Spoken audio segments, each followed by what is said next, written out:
Hey everybody, how's it going today? Welcome to the Kratom Gals. Get ready to laugh, learn, and maybe even get a little heated because we're going to be reacting to trending topics. We're going to debunk myths. We're going to share our collective experience as responsible whole leaf Kratom consumers. Now, please note, this live stream is presented solely for educational purposes. It is not intended as a substitute for the advice of a physician or other medical professional. We are a community that comes together to share our knowledge, our stories, and our personal experience. If you'd like to support our efforts, please go to kratomstoriespodcast.com/donate. We always appreciate everybody's support. You can just share this live stream. That's also a great way to support us. You can check out the podcast, kratomstoriespodcast.com. You can listen in any of the podcast players, including YouTube. Why don't we take a moment? We'll go around the room here and have everybody introduce themselves. I'm Madeline.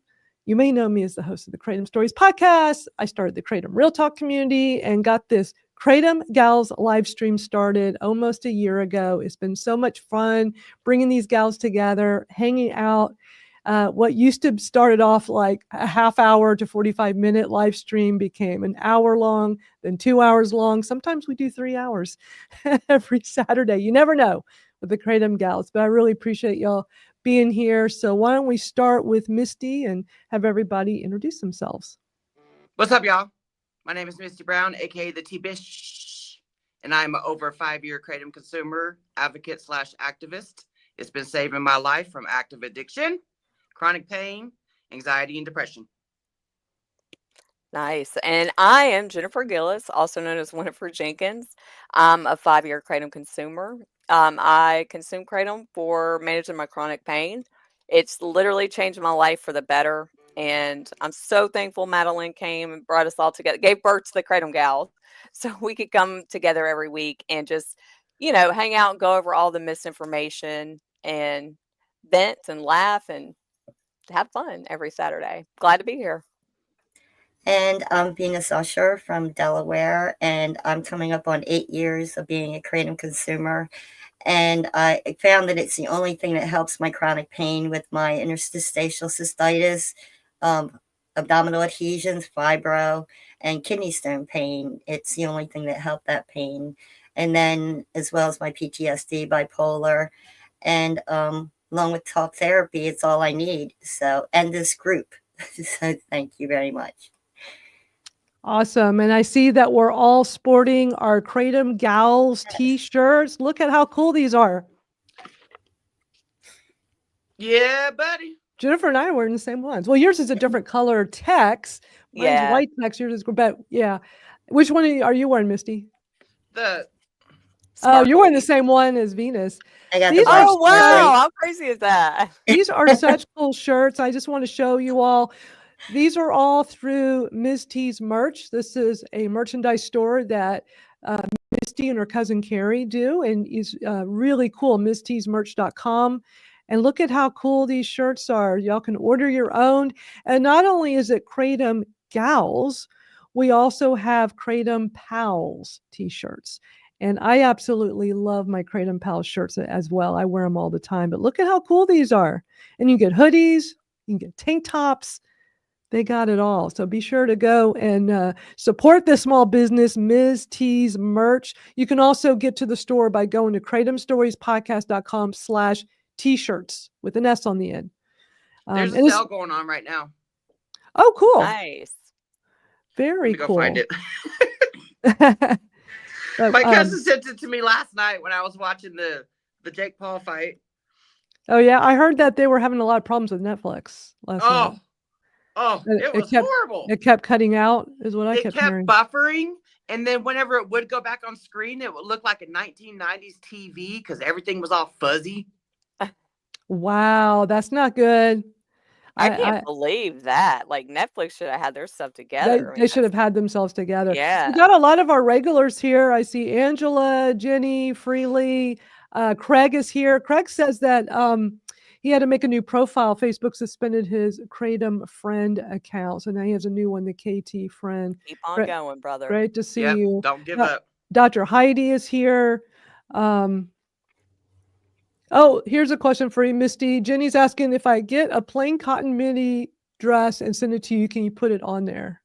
I'm sure my cousin could do any damn thing. Yeah. Yeah. So the sale that's going on right now is a Black Friday sale. So 25% off entire stores. So from Friday, November 22nd through Monday, December 2nd. So 25% off Nice. everything. And y'all can see in the ticker right there at the bottom, kratomstoriespodcast.com/t-shirts. That's the link that'll take you right to it. Just in time for MsTeasMerch.com. Christmas. Exactly. So it's great to see everybody here, all of our regulars hanging out with us, and welcome to anybody that's new to the Kratom Gals. We do this every Saturday. It's just a fun way for us to all get together, watch videos together, react together. Y'all feel free to, put your thoughts in the comments, and we're going to kick it off as we always do each week with a couple of little clips from the latest Kratom Stories podcast episode. There's a new one that came out yesterday. It's every Friday. There's a new episode. And this new one features John Newmark. He was on the podcast earlier this year, episode 17. He is a Kratom consumer. He's also a psychotherapist. And I brought him back on because he and I have been having conversations throughout the year, just kind of diving deeper into what we talked about when I had him on the podcast. And he loves talking about, the whole mind-body connection with Kratom and mental health. And so we did a special episode really diving deeper into that. Have any of y'all listened to it yet? Not yet. I Well, have. if I would unmute myself here. You're muted. No, he's a really interesting guy. I mean, he really is. Like, just hearing him talk, I really enjoyed both of his episodes. But I wish more people in the health industry thought like he did, Yep. But Yeah. he always has something really intelligent to say and some really good points to make. And he just seems like a really cool dude, Yeah. I Yeah. agree. Yeah. I enjoyed listening to him and talking about how, my mind just went blank, but his thoughts, I think, were along the lines of what I think, that where addiction is a pain, where you have to figure out what the pain is in order to address it, whether it's physical or mental pain. That's what I was trying to think of. Yeah. I mean, I think a lot of it helps is because he is a chronic pain patient himself. Yeah. And, it's like we say all the time, everybody's just 1 second away from being in our position, and so 100%. Yeah. Absolutely. he understands a lot is what He really does. So I'm going to play a couple of clips from that episode. As I said earlier, it's available to listen on any of the podcast players. We're going to be listening to it from the Kratom Stories Podcast YouTube channel. All of our podcast episodes are on YouTube, plus this live stream, all the recaps of the live stream. And if you don't know, every live stream we do of the Kratom Gals, I always go back in later and put in the timestamps. So I that love way, that. yeah, it's so easy Yeah. to do. It's so easy to do. So you just have to take the time to do it. So I put it together, and I also link to all the videos we watch in that episode as well. So let's kick it off with hearing some clips from John. Kratom has no respiratory depression like opiates do. There's more than 40 alkaloids in it. It's not just one thing like taking OxyContin or Suboxone, which is basically one thing. So it's active in our psyche. Psychoactive just means active in the brain, but it doesn't put us into a drunken state or a hallucinatory state.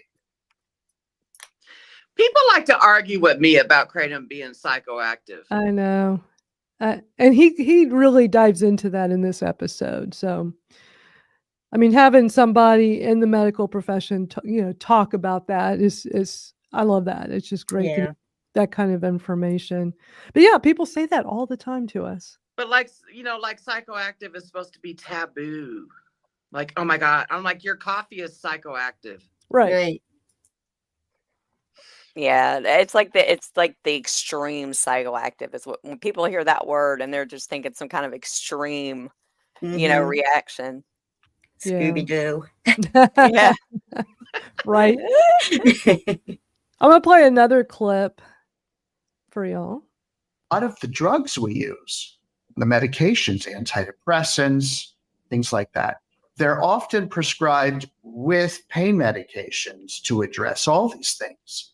Wouldn't it be great if we could cut down on that and incorporate kratom and other plant medicines with much less side effects?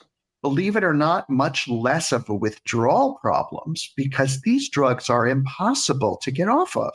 We don't hear that. We don't hear enough about that. With kratom, some people have a little difficulty for a few days and that's it. With things like Prozac or Wellbutrin or any of these well-known medications, it can take weeks or longer.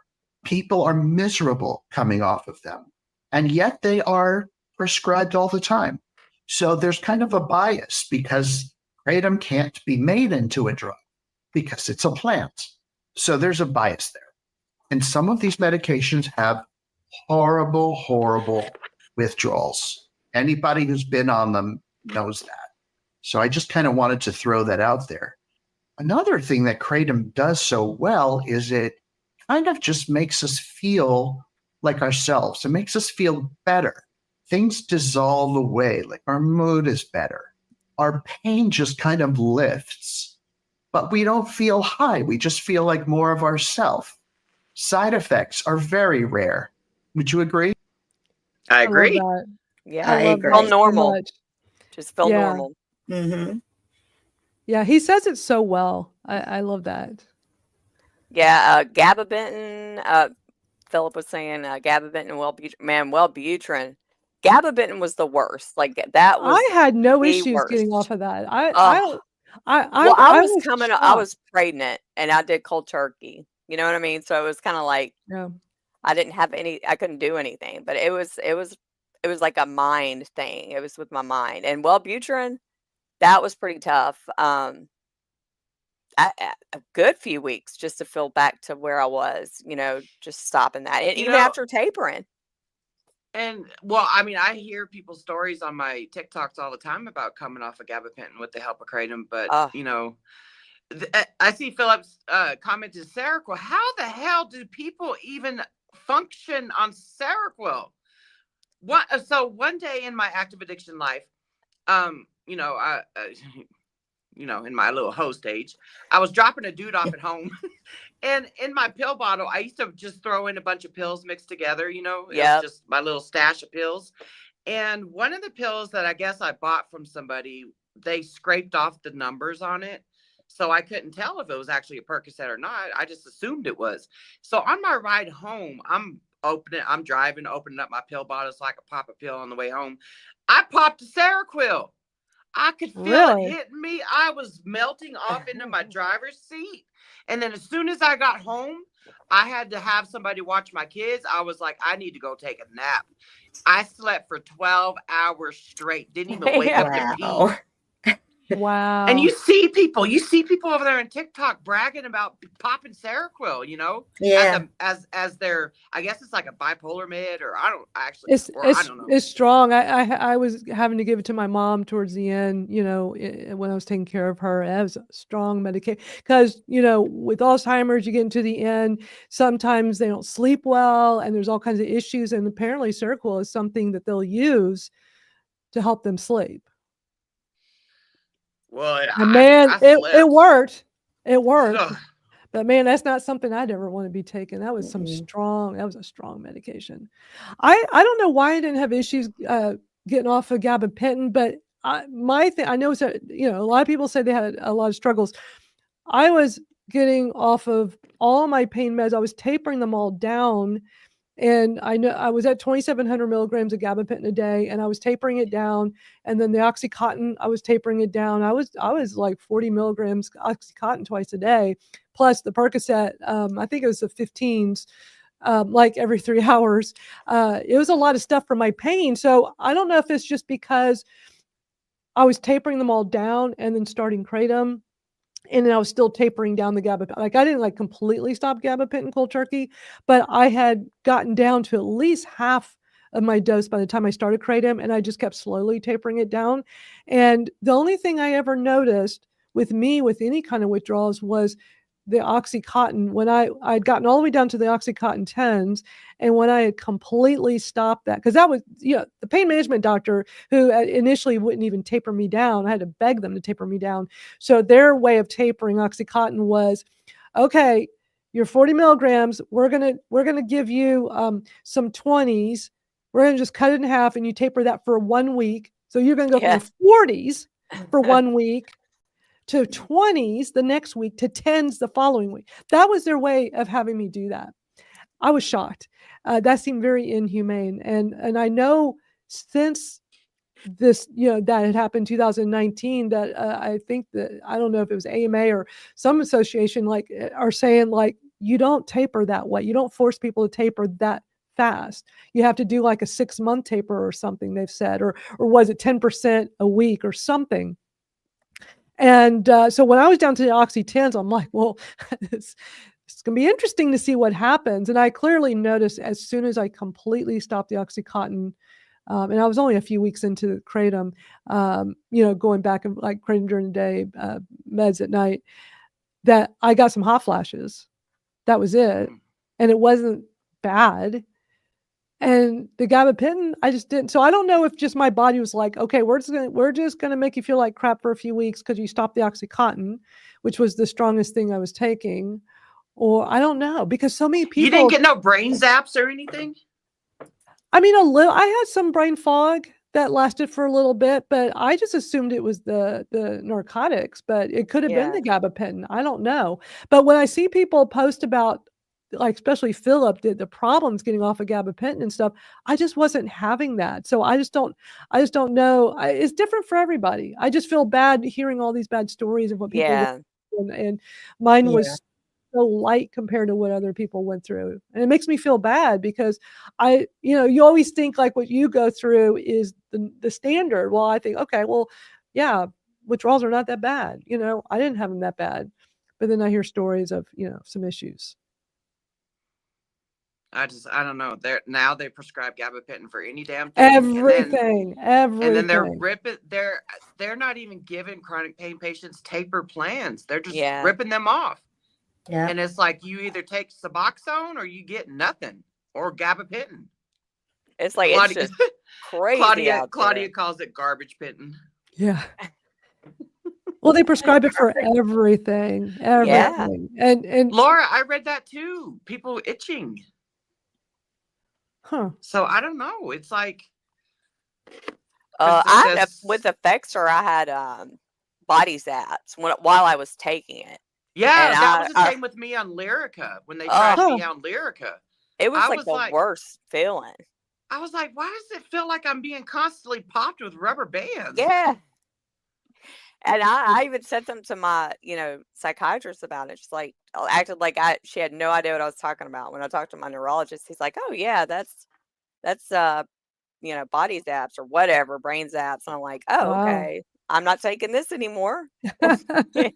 This sucks, It's crazy all the side effects these FDA approved medications can give you. Absolutely. Yep.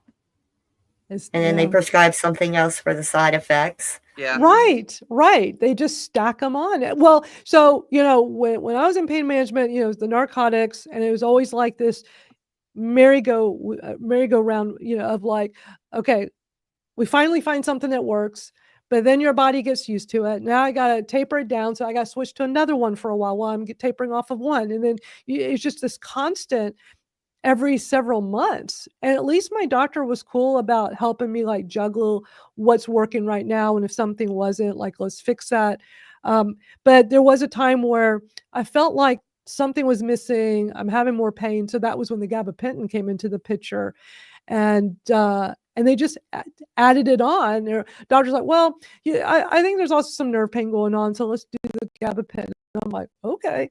And I never felt like it did anything. And didn't do anything. I don't think it did, but they just kept having me up and up and up the dose to the point that it was the capsules are 300 milligrams. It was 300 milligram capsules 3 times a day. So I was taking 9 capsules a day. It was 2,700 milligrams. I still didn't feel like it ever did anything as I dosed up. So one time, the guy had a terrible PA. I hated his PA. But one time, I had no choice but to meet with the PA. And his attitude was, well, why don't you just stop the gabapentin for 10 days and see what happens? That was his response when I said, I don't know if the gabapentin is really doing anything. So he says, just stop. And that's how you'll know. And I'm like, but I'm trying to not be in so much pain. It was like he had no compassion. He was such a jerk about it. And I'm thinking, show some compassion and help us. We're just trying to not be suffering. So I never did like taper it down because of that. It's like, I just was hoping it was working and doing its thing. But looking back, it's so easy to just do what the doctors say and be like, okay. Yeah. I mean, now I took it for 6 years. 6 years of taking it. And I think I was I was taking the 600 milligrams 4 times a day. And, whenever I got, after I had my son and I tried to go back to pain management to get back on, that's the first thing they want to put me on. I'm like, I am not taking it. I'm not touching it. I was like, it did nothing for my pain, but the withdrawals were hell. Like I just, but yeah, you just trust your doctor. You think, okay, well, it's got to be helping me. You know what I mean? If he's giving it to me, especially if you like your doctor. They don't talk about all the problems you're going to have when you get off of it. Did y'all see? Look at this comment from Angela. She said she was at lunch with 3 friends, and they were all of them were on gabapentin, but they're all prescribed for different reasons. Yep. That's wild. They prescribe it to dogs. Yeah, I know. Yes, they're doing that now. And look at what Laura says. Cymbalta made me feel like I was going to throw up for 3 months. Oh my gosh. A friend of mine just tried to, her doctor just prescribed her some of that, and she had kind of heard a little bit about it. And she told the doctor, like, I'm not taking this. And the doctor's like, well, I'll take it. You'll be fine. And it's like, okay, but I don't want to take this. It's like sometimes they don't want to hear no and go with a different plan. They just want you to do whatever they tell you to do. And then they just quietly release about how the extended form of Cymbalta causes cancer.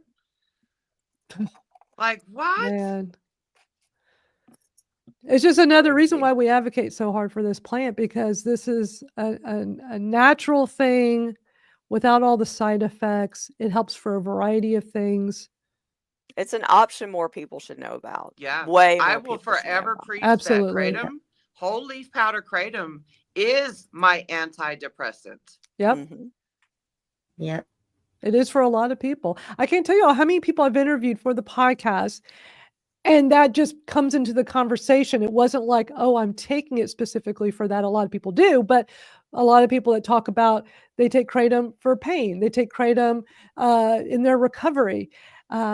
And it's like, oh, but I get this really great benefit of like this mood lift, or I don't need, all of a sudden I realize I don't need my anxiety medicine anymore, or I don't suffer from depression anymore. It's always this secondary thing that they just didn't realize would happen from the plant. Yeah, kind of like I realized I wasn't craving alcohol anymore. I'm like, what? Yeah. I'm putting a lot of alcohol away every night, and all of a sudden I don't crave it at all. Like that was huge. Like I'm telling you, huge. Like and then when I started looking into it, I'm like, wow, I didn't even know that people, I really didn't know a whole lot. I just was ready to do whatever. Yeah. So, Angela, I don't know what causes the short-term memory loss in those pills. I don't know, but a lot of people say that, and just in looking back, I was having just some weird brain fog. I don't know if it was so much memory loss, but definitely some brain fog. And brain fog for sure. I assumed it was stopping OxyContin, but I bet it was the gabapentin, because I've heard a lot of people say gabapentin has caused that for them. Yeah, there's a lot I don't, and I don't know if it's because of that or just because I was taking a lot of different medicines, and there was a lot of in and outs, blackout, but I don't remember a lot. I don't remember a lot from, before I guess, 19 years ago, there's that big old 10-year time span. Yeah. That like my husband or my kids will say something, and I'm like, I genuinely don't even remember it. And it bothers me sometimes because it's when my kids were little, and, I want to remember everything like that, but I don't. And it's sad, scary. I have a lot of gaps of memory missing as well. Yeah, me too. It's like no matter how hard I try to like remember certain things or, kind of remember what somebody's telling me happened. I can't. Yeah, I remember sometimes I cry and I'd be like, because Lupron also causes the Lupron shots that I had that started all this also causes memory loss. And I would cry to my mom and say, I really can't remember. Because, people will say, you remember, you can remember. Yeah. I would be, No, you I can't can't remember now. So now I just tell people straight up, I don't remember anything. Yep. From that point in time. It's crazy because I can remember stuff from like my childhood. You know what I mean? I can Mhm. remember stuff from like when I was really young, but it's just like that block of, like 10 Yep. years. I don't remember a lot of things and it bothers Yep. me. Yeah. And every Angela, once in a I while, would look something new into will it. pop up. I'm sorry, Missy. I would look into it, Angela. If you're having memory problems and you're on high dose of that, I would look into that. Yeah. Are y'all ready for a video? Because I found something I think y'all are not going to like. It's short. Hold on, let me go pee. I gotta go pee. I go pee. Oh man, Misty's always so much fun. I love that headset. I do I too. know. That is just a Everybody cool. is, like, Wouldn't it so be funny if we cool. all get one and like one day we just all come Yeah. we're all wearing it? That would I be was like, hilarious. man, I don't want to be Yeah. a copycat. And it's cat copycat. Yeah. Yeah. Yep. That's funny. Well, thank you I all so think much it'd be for being cool. here live with us, and be sure to share this. Let people know that we are live right now. This is recorded, so it is available for replay as well. And look, you never know how long we're going to be here. So some of y'all may have to go run off, run errands, go shopping, go do something. We'll probably still be here when you get back. It Yeah. happens so much. Yeah. We have I people love how come in the people beginning. take us with them Or like yeah, or grocery shopping and stuff. take us with them. Yeah. I mean, I do listen to podcasts and stuff a lot when I'm grocery shopping or just driving.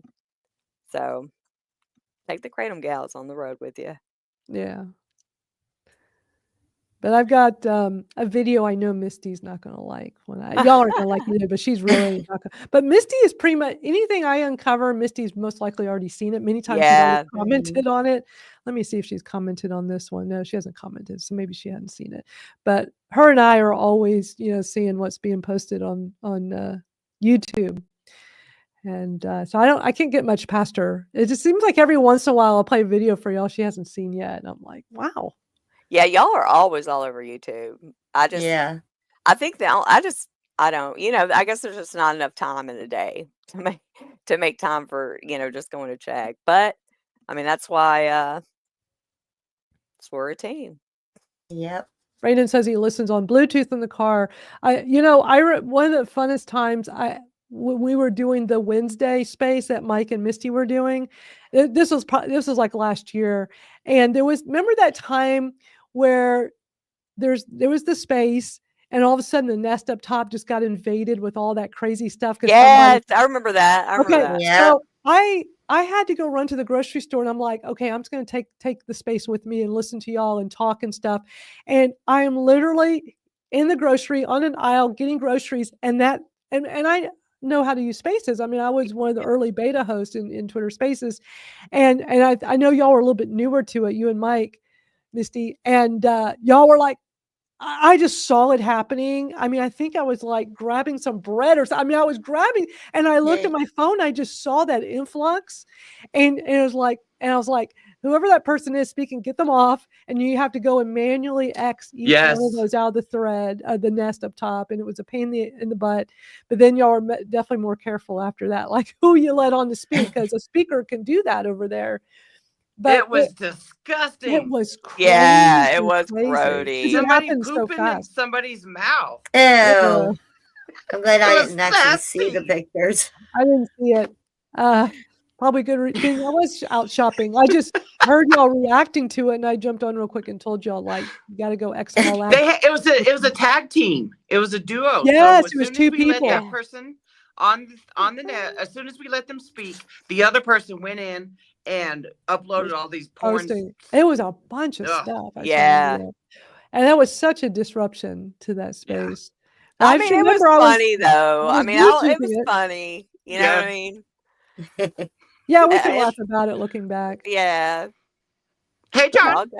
But Hey, I John. was at the grocery store on Bluetooth. So like you can take these on the go with you when we're live streaming or doing our Spaces chat each week that we do. Yeah, on I remember Thursdays. listening to one of those Spaces, the Masterminds on the way home from Chicago. So everybody in the cars listen to Spaces because it's on the Bluetooth. Like y'all can learn about Kratom today. I guess What's going on? I guess I gotta, tone down my cousin, maybe. Trust me, they hear it from me all the time. Well, let me play this video. It's short. It's only a little over a minute long. And I don't know if you've seen it yet, Misty, but I don't think y'all are going to like this one. A 7OH hydroxynitride vape pen. This is a new one.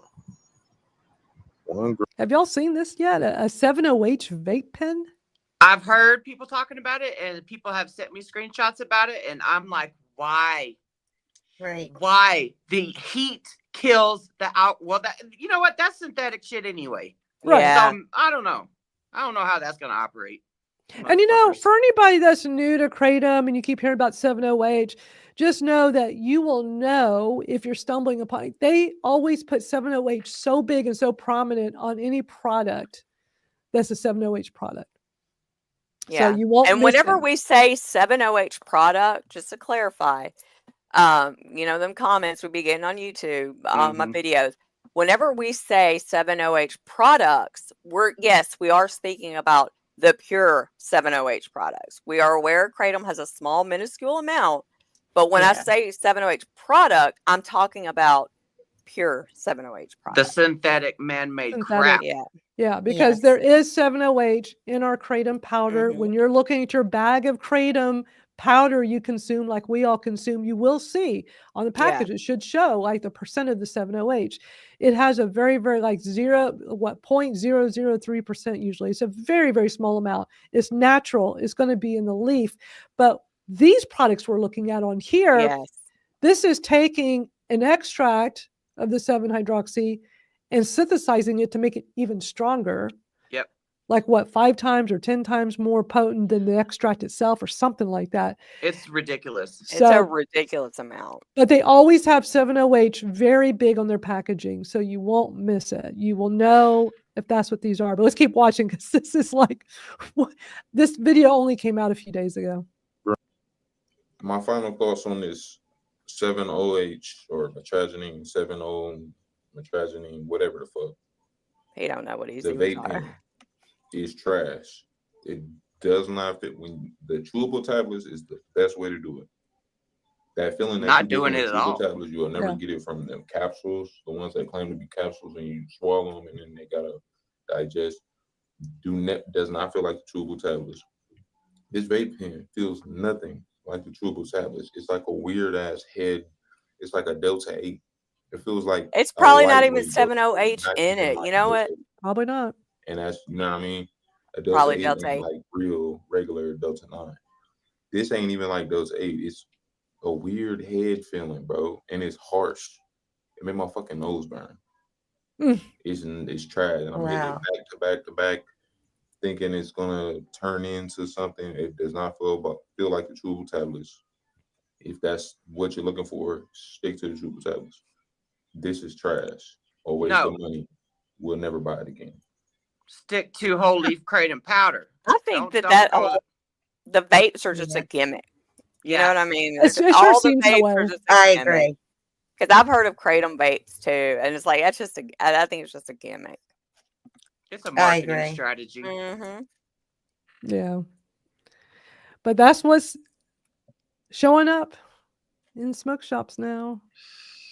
7OH vape. I don't even think you can surprise us anymore. Man, I swear. God, like I really, at this point, you could not surprise me with anything else. I've seen so much. Yeah, I'm honestly waiting for somebody to shoot it up.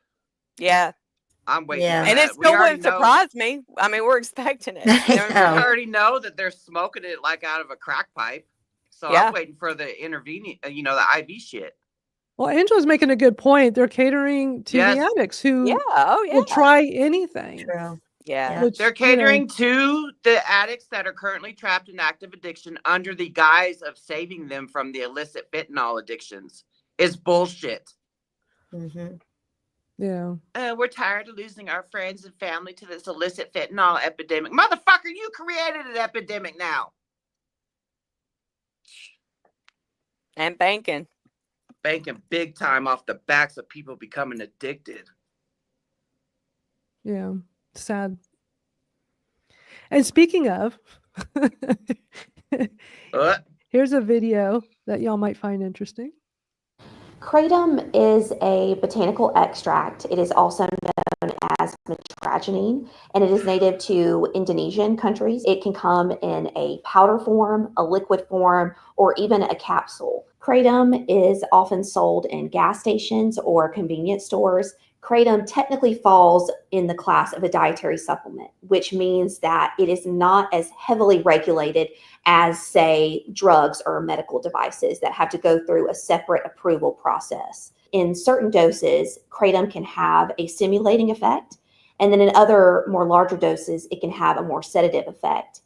These products are appealing to individuals usually that are trying to overcome some form of prior addiction, whether it's opioids or alcohol. And these Kratom manufacturers in this Kratom industry know that. And so they are marketing these products to some of the most vulnerable in our society. They market it as a natural alternative to drugs and alcohol. And some of the effects of Kratom are in many ways more severe and hazardous to your health than the prior addictions themselves. Kratom has been studied and linked to a number of... What do y'all think of that? I think she's a little misinformed. So she's working at the law firm, so of course she is. Right, exactly. I mean, this has actually been on my list for a while to show, but we just, I've been collecting some videos for us to catch up on. But yeah, let's keep going. But not surprised some of the stuff we're hearing. Well, her first sentence was botanical extract. It can range. Right. Yeah. Yep. Right. Anywhere from severe addiction to the Kratom product itself to severe neurological issues such as seizures or even anoxic brain injuries. It can also cause organ failure such as liver failure and respiratory failure. And perhaps the most tragic of stories are ones involving individuals that have overdosed and passed away from using Kratom. That would be poly drug use. Yep. Not surprisingly, because of the inherent risks that are involved with Kratom, a lot of states have actually banned the use. A lot of states? Well, she sure is putting out inaccurate information. Does she even know why they banned it? No. Right. Possession or consumption of Kratom in many states. We at Beasley Allen are honored to continue our legacy of helping those who need it most by advocating for these individuals. And we are so honored to do so. So if you believe that you may have been injured by a Kratom product, or if you have a case that you would like to work with us on, we would be incredibly honored to advocate and work with you. I need the puke emoji right now. Oh, God. Yep. Wow. Go after the vending machines. They kill more people every year than Kratom. Yeah. God dang. Man. Casket chasers. Yeah. Yeah. Oh, look. Go after the pop. There you go. Go after the sodas. I finally got my Dr. Pepper. I went through 2 days of pop withdrawal. That's right. It's real, dude. It is real. Dr. Pepper withdrawal, man. It is hard. I've been drinking I go through periods where I'll drink one. I just do like one a day. And I'm doing the minis too. So I don't want to drink a whole lot. I'm just doing the minis. I'm being really good because I just don't want all the sugar. It's so, we know it's not good, but Dr. Pepper just tastes so darn good. But I'll go like years and years and drink one a day. And then I'll just I'm going to stop. And I'll stop. I mean, withdrawals suck. It's, it's just kind of like in the back of your mind, ooh, Dr. Pepper be good right now. It's like for a couple of days, you get like a headache, you feel a little crappy, and then you get over it and you're fine. It's not a big deal. Same when I don't dose my Kratom. Right. But I just love the taste of Dr. Pepper. It's nothing better than when you open that can, and, Yeah. and it's like those It's first a few treat. steps. We all deserve a treat. We Exactly. all, Right. everybody deserves to treat themselves, y'all, and it's my treat. Yeah. Exactly. You know, I limit myself on my pop, you know. And I do like I too. said, Yeah. that's why I posted up about where's Dr. Pepper Danger Awareness at? Exactly. You know, I'm in withdrawals. Angela says she's got hers, and she goes through Dr. Pepper withdrawals 4 a day. Don't judge. We're not Hey, judging. we ain't judging. We are Not not at all. judging. No. Oh, Julian's You know, here. and- Hey, Julian. Hey, Hi, Julian. Julian. Making my eyes water about the Dr. Pepper. Love it. Good to see you, Julian. Yeah, but you know, when I don't dose my Kratom, I don't dose 1 to 4 days every week. You know, motherfuckers want to think that I'm lying or I'm bullshitting and all that stuff about how my withdrawals feel. You know, if you're calling me a liar, I'm gonna call you a liar about how you're talking about how your withdrawals feel like heroin or pain pills. Worse. It's worse. It's Right. always worse than heroin. Yeah. Always. Motherfuckers. It's always like, that was nothing compared to this. Bro, really? But no, my withdrawals feel like I didn't have my pop or I didn't have my coffee. That's it. I Yeah. don't have, my skin ain't crawling. I don't have ass madness every 20 minutes. You know, I'm not rocking in my bed in my Not depressed robbing. pit of hell. You're not out robbing and doing Yeah. all kinds of Yeah. I'm not crime. on my knees slobbering D's. Hey, John. Hey, John. Hi, John. We We were just played it- talking about you earlier. Yeah, we played a Yeah.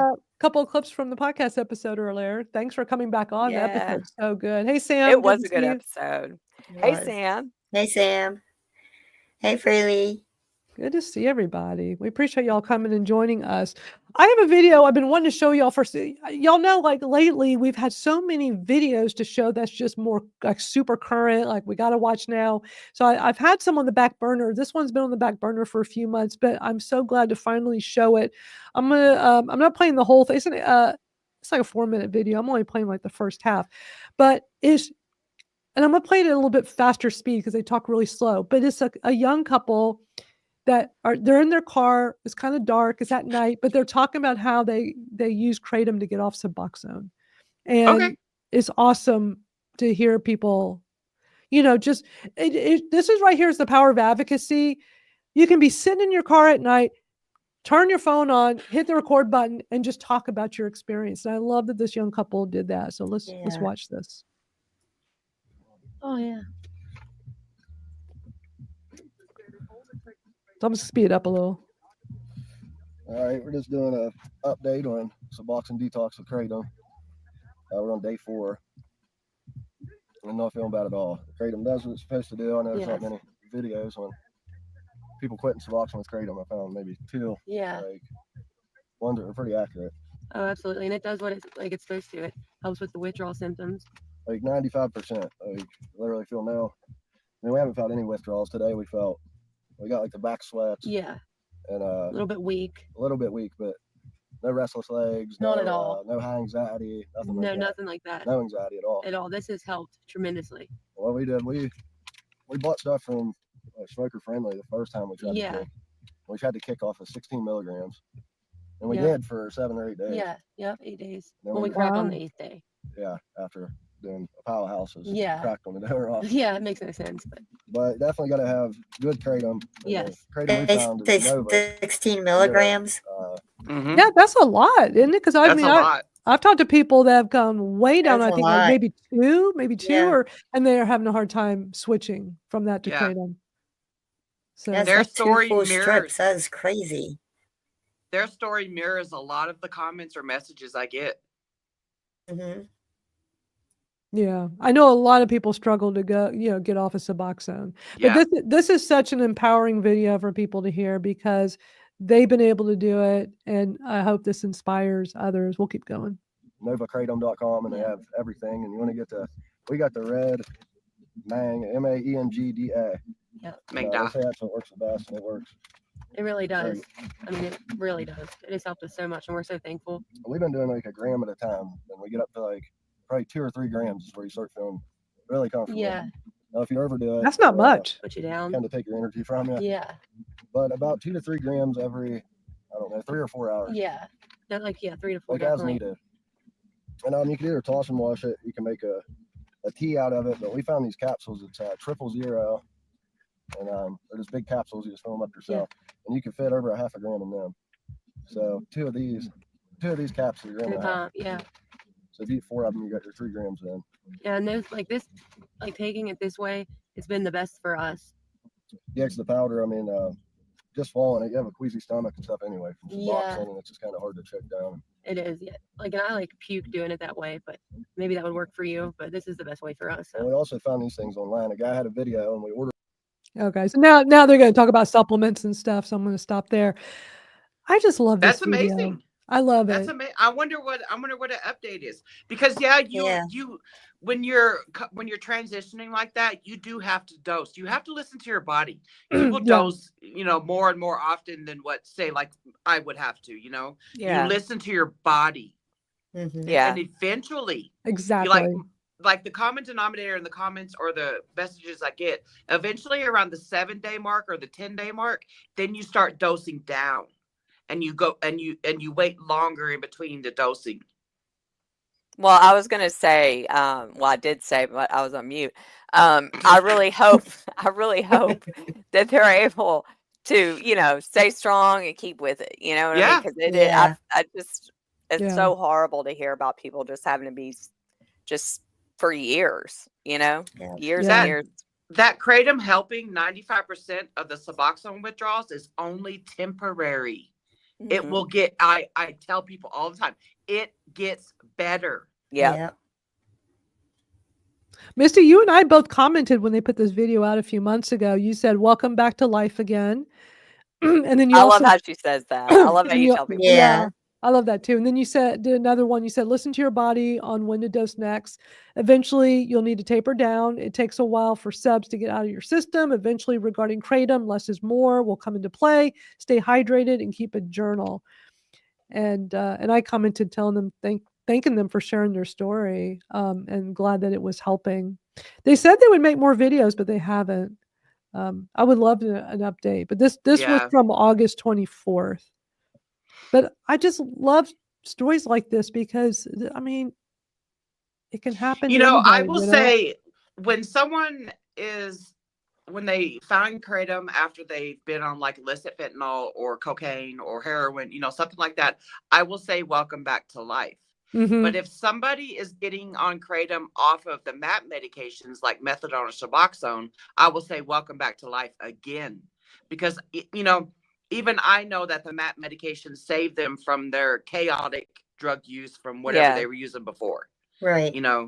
I will never diss MAP treatment, and that's why people have came after me on TikTok before. They're like, oh, you're just trying to get people off of MAP medications to be like you, or, some bullshit ass crap like that, Yeah, yeah.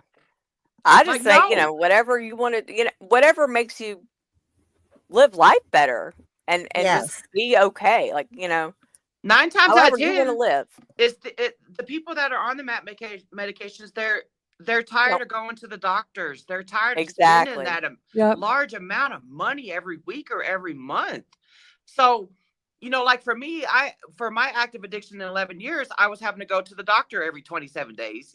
Now it's 30 days, but I went every 27 days. It was a repeat. My behaviors were still in play. Yes, MAP medication. If you were a pain pill addict like I was, you just switched to going to the doctor to get your Suboxone. So the Suboxone or methadone or whatever is helping you stop your chaotic drug use, but you're still in that same revolving door behavior. Yeah. Going to the doctor, going to the pharmacy, waiting at the pharmacy. In fear of running out. I have people in fear of running out of their Suboxone. Yeah. Yeah. Yeah. Nice job, Sam. Yeah, real quick with the comments here. Angela, I'm so glad you're using Blake Papes now. So Angela is referring to videos. There are videos we have on how to use Blake Papes over on Kratom Real Talk. If you've not joined, go to kratomrealtalk.com. Many of us are looking for alternatives to social media that are getting out of hand, like Facebook with the censoring and TikTok with the censoring. This is like a social media platform, but I'm the one that has the controls instead of the other way around with Facebook or TikTok making the rules. So there's no censorship. You're able to come on there and share information, help each other. It's a place to talk about whole leaf kratom powder. positive, uplifting discussions. And so Angela is on there. I've got videos talking about Blake Papes, and I'm really glad, Angela, that you have found that helpful. Sam said it's rare for somebody getting help from Kratom right away. Not necessarily. A lot of us got help pretty quickly. I mean, some people it does take months to get benefits. Yeah, but mine was pretty much like mine was a few weeks. But I yeah. know so many people that day one. Mine was Yeah, immediate. I could tell a difference day one. Yeah. Yeah. Oh, John said he wanted to talk more about regular meds versus Kratom, especially gabapentin. You missed we were doing that. Yeah. You'll have to listen to the replay, John, because we had a big discussion about gabapentin. Yep. So let's see. Sam says, I just turned my neighbor on to Kratom, getting off painkillers. That's awesome. Nice. Yay, good. All right. So we got a video to watch. Thanks to Misty for giving me the timestamps. Thank you, Misty. It's the Jason Ellis show. It's called The Truth About Kratom. So who is this guy that we're going to see that's being interviewed? Because I don't know who any of these people are. From what I gathered in the interview, he's like some skateboarder, somebody, I don't know if he's a comedian. I don't know. Yeah, I don't know who he is, but he does skate. Jack of all trades. Yeah. And not only jack of all trades with addictions, like has suffering from different addictions. Yeah. So it's a long interview. I guess it's just some kind of podcast. It's an hour and 21 minutes, but Misty was kind enough to break it down and give us some timestamps so we can watch. We're going to watch 3 different segments of this. The first one's not too long, but then we're going to watch 2 more that are a little bit longer. But it's interesting stuff. So I've seen a little bit, but not all of it. So thank you, Misty, for doing that. So let's watch this. Let me know if y'all want me to pause to talk about. But I'm already starting like 7 minutes in. Thought. Yeah. So then when I did these shots, I believe from the start I was offered a sponsorship deal. So it was like money, and then if I did a promo code, I would receive some money on every individual bottle that was sold with using my promo code, which didn't add up to much. But it wasn't about that. It was because it was just it was at the wrong time, right time, depending on how it was the wrong time. He's a pro skater. I didn't drink anymore. So I was looking for something to do to take the edge off, because I wasn't going to meetings. I'm not going to drink anymore. I don't drink anymore. That's it. No AA, no nothing. I remember my wife at the time would ask me, like, is it okay if I have a glass of wine? I'd be like, yeah, of course, because I didn't want to be a party pooper. But was I pissed and jealous and envious? Absolutely. Every time she had a glass of wine, I was like, you should go out with somebody else, because I'm lame forever now, like I'm no longer fun. And then when I did this shot, it kind of loosened me up a little bit. It made drunk people and people that drank around me more tolerable. And then that's right when I got into comedy. So late nights, I would do another shot before I'd go on stage. And it was almost like it kind of loosened me up. I started to figure out that I had the little tobacco pouches, and I'm not a cigarette smoker. So I would do 2 of these feel 3s, and that would kick in pretty quick. And then I'd do as the little Zen things, and that would kind of give me a little bit of a buzz. And there would be this feeling of like, not all the time, but sometimes I'd go, oh, it's working. Like it's like a painkiller. Like I'm high. I'm high. And I'm not, as far as I know, doing anything bad. My doctor, I told him about it, and he was like, what is that? And I was like, it's a herbal thing. And he was like, yeah, it's good for you. He did not know what it was. And he just said, yeah, that's not going to trigger your heart. So I got into them, and I did them. My wife and I did them all the time. And then it got to the point where they weren't sending us boxes of it in time. So we were going to the liquor store and buying them, not by the bottle, by the box. Always by the case. Yeah. Save money, right? Yeah. We would buy the case. And this is from our local liquor store, where he didn't give me a discount, dude. But I went so many times. it was like clockwork. At one point, I went and I started to figure out that there were some off ones where they would explode when you'd open it, and they. I'm gonna stop there. That's the first clip. I got some more clips, but man, I will say this: when he first started talking about how when he quit drinking and he was like angry a little bit with his wife or whatever every time she drank, that right there is a huge red flag showing that you haven't dealt with whatever you need to deal with. Yeah, right there. I mean, I've been there. I know. Like if him and his wife are codependent, you know, and he's like, I can't hang around you if you're drinking or whatever, you know. Right. You're never going to get it right. Yeah. You know, you need to separate from her for a while or what have you, so that you could work on your whys. Yeah. Why do you feel the need to escape? I like, you know, if we go out to eat somewhere like a Mexican, my husband's not a big drinker, but if he decides to get a margarita or something, I'm not sitting there. Now, back in the day before I found Kratom, I'd have been sitting there like, that son of a bitch. Yeah. But, you know, now I'm like, oh, I'll drive home.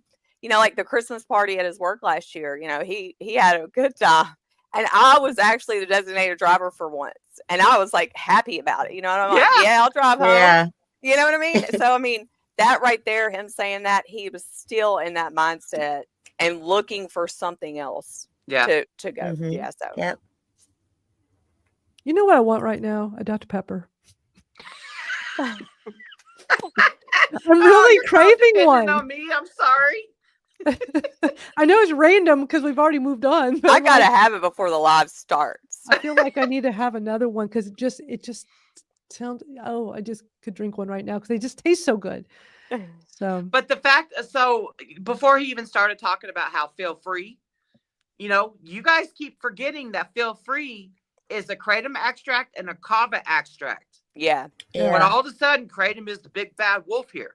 But when he found Feel Free and they sponsored him, then he started promoting it as, yeah, you know, this is some good stuff, you know, so that he could get that promo code money. And he even said it wasn't much money. I mean, but he's getting a 40% discount. That's a big ass discount. That's a good discount. Yeah. They were sending him free cases. Yeah. You know? So obviously he's a dude that can't be trusted, you know, just like, you know, it's because he admits that he's an alcoholic, you know, so you can't just have one Busch Light sitting there. You got to drink the whole damn case, you know. Or like me with chips, you know, start eating chips. I can't. Oh, dude, don't get me started on chips. That whole bag will be gone by the end of the day, especially with Doritos or Funyuns. Yeah. Oh man. All right, I'm gonna play my barbecued Ritz. There you go. To the point you were having us look around the country to see if they had them in our party. Yeah. I still look every time I go to the store, Venus. Eddie always brings me home 2 bags every time he goes out. I've never even seen that. I didn't even know they made them like that. They are so good. All right, this next clip is a little bit longer. It's about 8 minutes. And y'all let me know if you want to stop. No, I remember that. You were doing 2 in a rows, back-to-backs of Feel Free? Yeah. Yeah, I never got to that point. For me, it was every 3 hours, 8 to 10 a day. And that went on for about a year. 8 to 10 a day? Sometimes more. Yeah. Okay, so Noah, why don't you just tell us your story? All right. Oh my God, All right. dude. How much do you weigh? I got down to 130. So I lost 50 pounds. 10 a day. Dude, all right. Let me just run with this. All right. So I want to give a little bit of backstory leading up to what turned into this kratom addiction, because for years I took it without any issues whatsoever. Not only that, advocated for its legality when it came under scrutiny from the FDA because of A Leaf of Faith, the Chris Bell documentary, that he was purporting it to be some sort of a miracle sort of a thing. And at the time, I was consuming just a tablespoon here and there. I never exceeded that dose. And it was just like a nice little mood booster. If you just take a spoonful of the ground up leaf powder, I never had any issues with it. I would share it with friends. It did come under, like I said, FDA scrutiny. I advocated for it to be legal, but to look back on it, I had heard my son died from this, just general internet things. 2016, 2017. Internet was different than it even is now. Yeah. That I think his story at the time, as he put it in the documentary, correct me if I'm wrong, is that there were 2 different opiate plants in like Southern Asia, and heroin is one and Kratom is the other. And at a certain point, the government had said the problem with Kratom is that it like wasn't sufficiently habit forming, and the money was in actually selling the world, exporting the world heroin. So they destroyed Kratom, and the world lost this essentially healthy alternative to heroin. And it's a lesser of two evils, maybe, compared to heroin. But so from 2016 to 2020, I would buy a kilogram off the internet, and it would last me for 6 months, 8 months, easy peasy. Come 2020, we all know what happened in 2020. Everything just got very weird, and between COVID, in the sense that there was now this weird just energy in the culture. We were separate from people. We weren't allowed to do shit. And there was just a lot of frustration and resentment in the culture. For me, being a lifelong addict, but imagining that I was through all that, I went down, I was living in Sonoma, California, up north, and I went down to my produce stand where I would just get fruits and vegetables, and they had this little bottle called Feel Free. 2020 is when it came out. And I'm like, oh, look, there's a little thing that I could get and not have to mix it myself. It's just ready to go. And much like the first time if he had been a Kratom consumer for that long, yeah, and advocated for it, he knew what first of all, he knew what he was doing, and he knew it. You know, that's all. That's why I put up that post saying, why would you, if you advocated for Kratom and you were doing just fine with the whole leaf powder, what made you graduate to the extract? Well, it sounds like he was going through, I mean, we all went through a depression during COVID. We all did. And so it sounds like he was going through some shit in life. And so he's like, oh, let me try this. Let's blame the pandemic. Yeah. That's how it came off to me. It's the pandemic's fault. That he started drinking the little Feel Frees because it was easier than, the powder. Yeah, he's knowledgeable enough to know the difference between them. Yeah, he knew. He knows the difference. The way that Feel Free marketed their product, they didn't even put Kratom in the ingredients the first time they marketed it out. Correct. Yeah. And that they whole did marketing strategy that Jerry Cash did, J.W. Ross, aka GKC. Yeah. It is shady as shit. You'll hear him talk about some more stuff. Yeah, I agree with Sam. He knew what extracts are. Mm-hmm. All right, let's keep watching.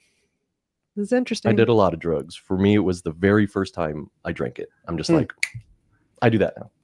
I do that. That's my thing. Can I ask what sort of issues you'd had with other drugs in the past? So alcohol was never my thing. The first time I smoked weed, I realized that I could just feel this way forever. And so it was that all the time. It was, opiates, Adderall, amphetamines, certainly meth, like anything I could get my hands on at any given time, given that between 18 and 30, I wasn't making much money. So whatever I could get my hands on, I would, just to not feel sober. Yeah. Like to look back on it, it was just like, if I could not feel what it's like to raw dog life, I didn't put that much forethought into it at the time. It was just like, if I could just not feel this, all that, just how it feels to be a person all the time, and that's what I'm going to do. And I did that all the time. Yeah, and I think it's a common thread for a lot of addicts. For sure, and that's what's hard about Kratom generally, is that for it to be categorized by the CEO of it as, sugar and caffeine can also be addictive, and so it has the potential for addiction, but so do sugar and caffeine. It's a little disingenuous to me, because at no point are people having to go through extreme acute withdrawals from caffeine and sugar and have to go to rehab and all of that. No. Real quick, just because I think it is valuable. My personal experience is Chris came by and he brought us a bunch of samples, and Jason did it on the show. I did not. I actually was, because there was a couple drugs that were making the rounds at that time. They're like, oh, they're brain drugs. They help you really focus. And I tried a couple and been like, this feels gross. I don't like the way that this feels, but I'll try this one because this guy made a whole documentary about it. He's a credible guy. Because especially coming from the weightlifting side of things, he was coming from like a healthier living point of view. Yeah. And I remember I actually cleared a morning. I was going to work on some creative projects, and I took it for the first time. And 20 minutes later, I was like, oh, Vicodin. Yeah. Cool. Oh my God. But not, this is.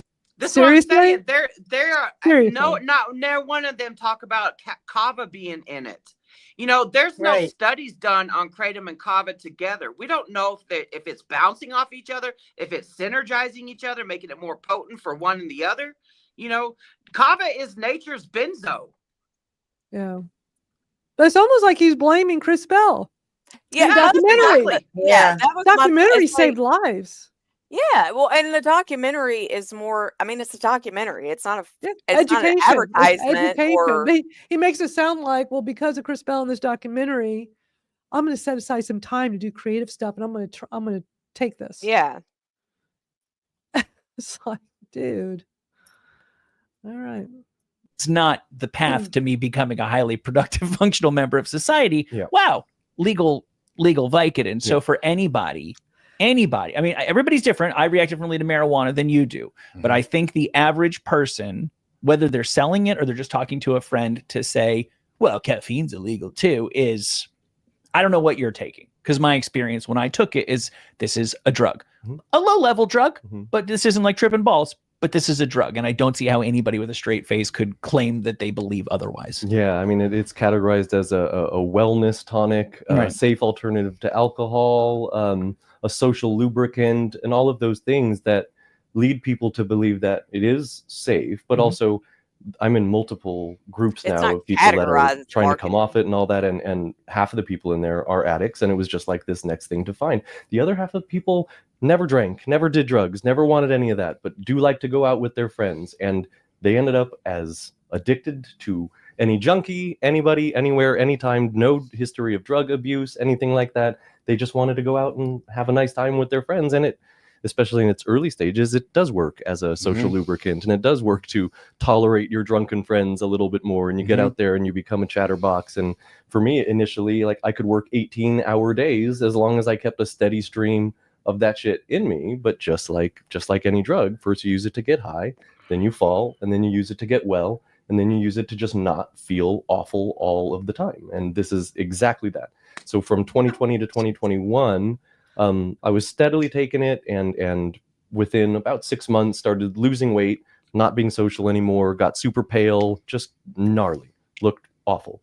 And went another 6 months and taking 8 to 10 a day, sometimes more. Had to have one on my nightstand because I would wake up in the middle of the night in complete withdrawals. Had to drink one in the middle of the night just to go back to sleep.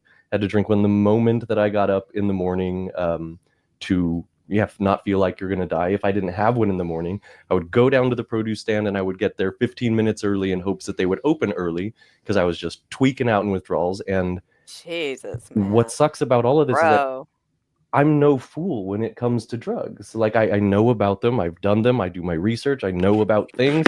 And something about that gradual process, it wasn't obvious to me what was happening at the time. And I would show up at 5:45 to get it. And I was in a little town and it was only available there or about a half hour away. And guess who would be there at that time? Because that's what he was looking for. Yeah. Like, we're meeting in a back alley to get a fucking bunk heroin deal. And like, if nobody was there, I would buy all that they had. If someone else was there, like, we would get together, be like, do you want to split that? And you want to split that case? Wow. And they only have one, and we would talk about it. Come on, and maybe that other person didn't realize how He didn't severely realize that it addicted was they were to that thing. But it was, to look back, a little bit funny to see some other. So you're telling me you were an advocate. You saw these fucking dark blue bottles and you stopped researching after you fucking saw those bottles? Yeah.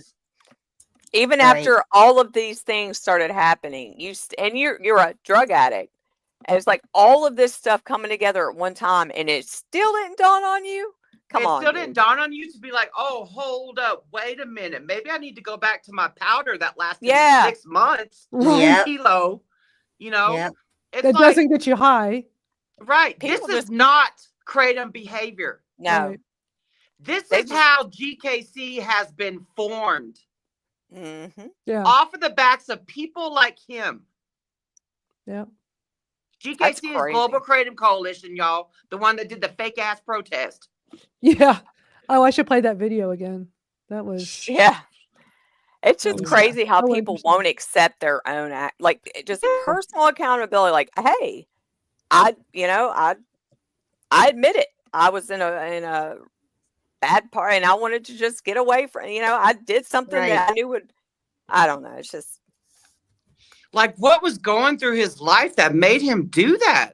Like in 2020, America was thrusted into depression. Yeah, yeah. I mean, it was tough for everybody. I mean, but to sit there and, if you're doing all of the things he literally said, he's waking up in the middle of the night, Yeah. And he feels like he's gonna die.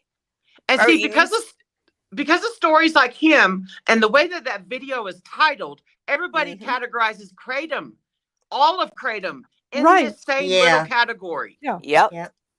They're not even differentiating between that. It's a goddamn Kratom extract and it's a kava extract. And he hasn't one time either. Yeah, he same hasn't. with 7OH. Well, let's keep watching. There's just a little bit left of this segment, and then I'm going to play one more segment after that. Skinny, tweaked out kind of dude, which, I mean, at the time, like, I was a pillar of my community at the time. So the fucking shame involved in that kind of behavior was atrocious. Yeah, my ex-wife, her and I at the time, like, we were being in a room we never told each other we were secretly addicted to anything. We were just, hey, we're almost out of feel free. Yeah. And then we would get more. And I never looked at her like, wow, like, are you sure you want to do another one? And she never did the same to me. It was like I think if anything, she'd be like, yeah, Jason has a higher tolerance.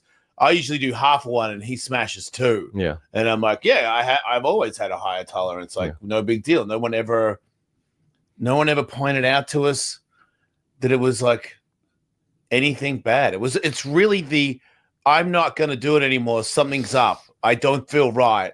And then when I really, like, the second day of not doing it was when I was like, okay, you've got to be joking me. This is like really bad. I am freaking the fuck out. Yeah. The third day, my manager was watching me, and I was in a head to toe, like, sweatpants with a blanket with the house on it, with the heater on, freezing cold and sweating. And I was like, I feel like I'm seizing up, and I was rocking back and forth. And I was like, I've got to turn the jacuzzi on. If I go, my arms are coming in and I'm locking up. Yeah. If I go into the jacuzzi, it'll like defrost me. I had like some theory, And I was like, I've just got to get to the jacuzzi, and I couldn't get up. And I was like, get up, you know what I mean? Like, do it. And I start to get up, I start to walk, and my legs don't want to move. I get outside, I get to the jacuzzi, and I can't move anymore, and I can't put my hands out. So when I went to crouch down, I just fell over, and I couldn't even put my hands out. I just landed on my side, and I was like 6 feet away from the jacuzzi, and it was like a in-ground one. Yeah. And I was next on the red bricks, and I was just rocking back and forth. And my manager was like, "Are you okay?" And I was like, "Yeah, I'm okay." She's like, "You don't look okay." I'm like, I'm okay. And I'm in a trance because it's been 3 days. I don't want to eat. I think if I just do one, it'll help me. But I know that if I do one, then this feeling is going to be one more day. Mm-hmm. And I'm going to stop here. I mean, I didn't mean to go that far. I just like, what a story. And still no thought of just going back to powder. You know what I mean? Well, that was the other guy that did powder. I don't know if Jason ever did powder or not, but what he's describing is like what we're reading about the 7OH withdrawals. You know, and then Jason later goes on to say that he would smack himself in the head so that he could stun himself to get back to, reality. Right. It's also him talking about him and his wife sitting there. It's like, dude, even I joke around about being addicted to shit. Like, I'm addicted to fucking, 4-inch Doritos right now. I've been eating them for a week straight. Right. You know what I mean? I joke about that shit all the time. It's like,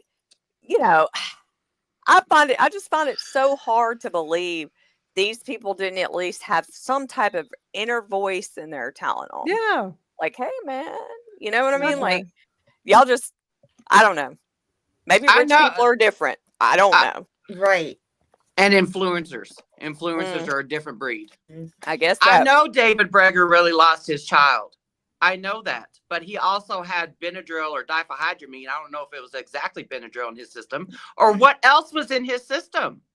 And what kind of kratom did David Breger's son take?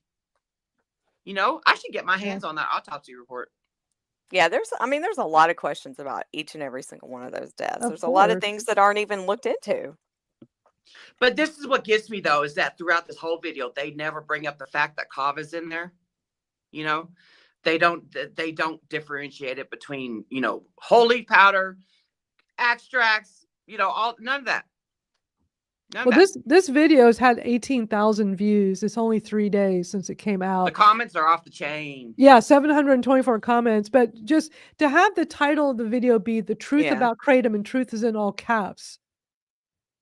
You know, Dude, there's got to be something else in that damn feel-free shit, as many Yeah. stories as Yeah. I've heard. I know. And I even commented on there. I was like, I could tell that you guys did not go down the rabbit hole of J.W. Ross or Feel Free Tonics or Yeah. GKC. I could tell. yeah. I mean, when they first came out, maybe it's different. You know, maybe it's different now, but something's not adding up. Hey, Like Jason Ellis, get us on your show. Yeah. Exactly. I have another segment to watch. Do y'all want to take a break? Or do you Yeah, want let's do a restroom bathroom break. Yeah, I can do a I do bathroom need break. to go potty. Hold on, let me get the bathroom break song queued up. Yeah, let's do that, and then we'll come back and finish this. It's an interesting video. Misty, I really appreciate you. You know, It's bringing it to our interesting, but attention at the and same getting. time, it's like, Yeah, it's like the whole Feel Free marketing that they did was just insane.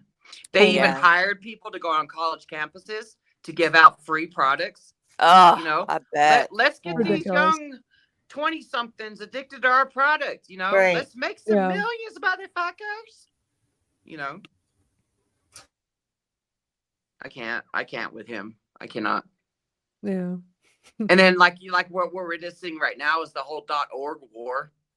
Yeah. You know, you got the AK that's funded by, you know, consumers and vendors. And then you got GKC that's ran and funded by this one specific vendor. mhm. Yep. Yeah. Yep. Freaking It's pissing got a mad. lot of monies. A lot of monies in Yeah. that Yeah. company and that whole thing. Yep. .org. Yep. Not much gets past us gals, especially Misty Brown. Right. I'll have to play the video from last week. Yeah. There might be somebody here who hasn't seen it yet. Oh, Although I It's wouldn't definitely mind, worth seeing mind because wa- it's just, I wouldn't mind watching it again. yeah. But Yeah. yeah, let's take a quick restroom break, and for our live viewers, take a quick break, go get some kratom, or watch our kratom song we played when we our little bathroom break song. It's kind of become our tradition now. It's so much fun. So we'll be back in a few minutes. If you haven't seen this video yet, enjoy. Sorry. Just huge packs.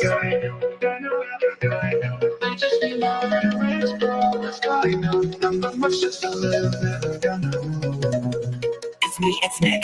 I'm 5'5" and I think that's slick. On TikTok live, chat. I'm just trying to survive. I'm Delulu thinking I'm Tatum. Well, Mariah, where's my Kratom? Honey, I'm on. Popping wheelies and all. I told ya, it's your fault. Guy no. Yeah, come on, this ain't no Cinnabon. But I got beef and a beef. You're trying to fin a beef. Mariah, where is my Kratom? This is all your fault. I blame her, no brainer. I ate centipede from a container. So I lost my apartment and it's all Jack's fault, officer. I am a TikTok influencer. Yeah, I have a certificate. Let me show you it's not a fluke. That on your carpet, no, that's not puke. Chat is Bex, just a little guy, no, that's a flex. Now that's not a guy, no, that's a flex. Kratom.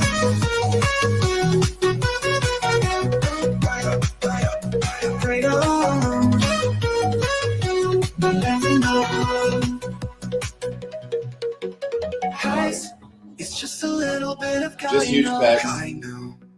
Guy no. I just need moderators, bro. It's guy no. Not much, just a little bit of guy no. Not much, just a little bit of guy no. And me, it's Nick. I'm 5'5" and I think that's slick. On TikTok live, yeah, I'm just trying to survive. I'm the Lulu thinking I'm Tato. Wait, It's Gyno. Wanna bully, thinking I'm Tatum. Wait up, well, more higher. Where's my Kratom? Kratom. Wanna be your bacon? I'll play my Tatum. Wanna be your mod? I can really Nola. I told ya, chat, it's your fault. Gyno.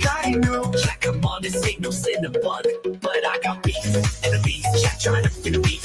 Mariah, where is my Kratom? This is all your fault. I'm lame, no brainer, no bremer, no brainer. I'm like, where's my Kratom? Kratom. Wanna be mod?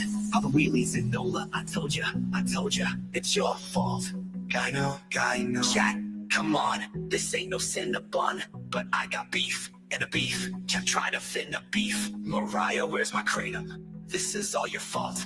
I blame her, no brainer. I eat centipede from a container. So I lost my apartment and it's all Chat's fault. Officer, I am a TikTok influencer. Chat, I have a certificate. Let me show you it's not a fluke. That on the carpet, no that's not puke. Chat, it's packs, just a little Gyno as I flex. Not that, they're no brainer. I eat centipede from a container. Kratom. I'm dropping my legs in Nola. I am a TikTok influencer. Chat, I have a certificate. Let me show you it's not a fluke. And on the carpet, no that's not puke. Chat, it's pecs, just a little Gyno as I flex. Now that's no Gyno, that's a flex. I've been dropping my legs in Nola. That's all flex.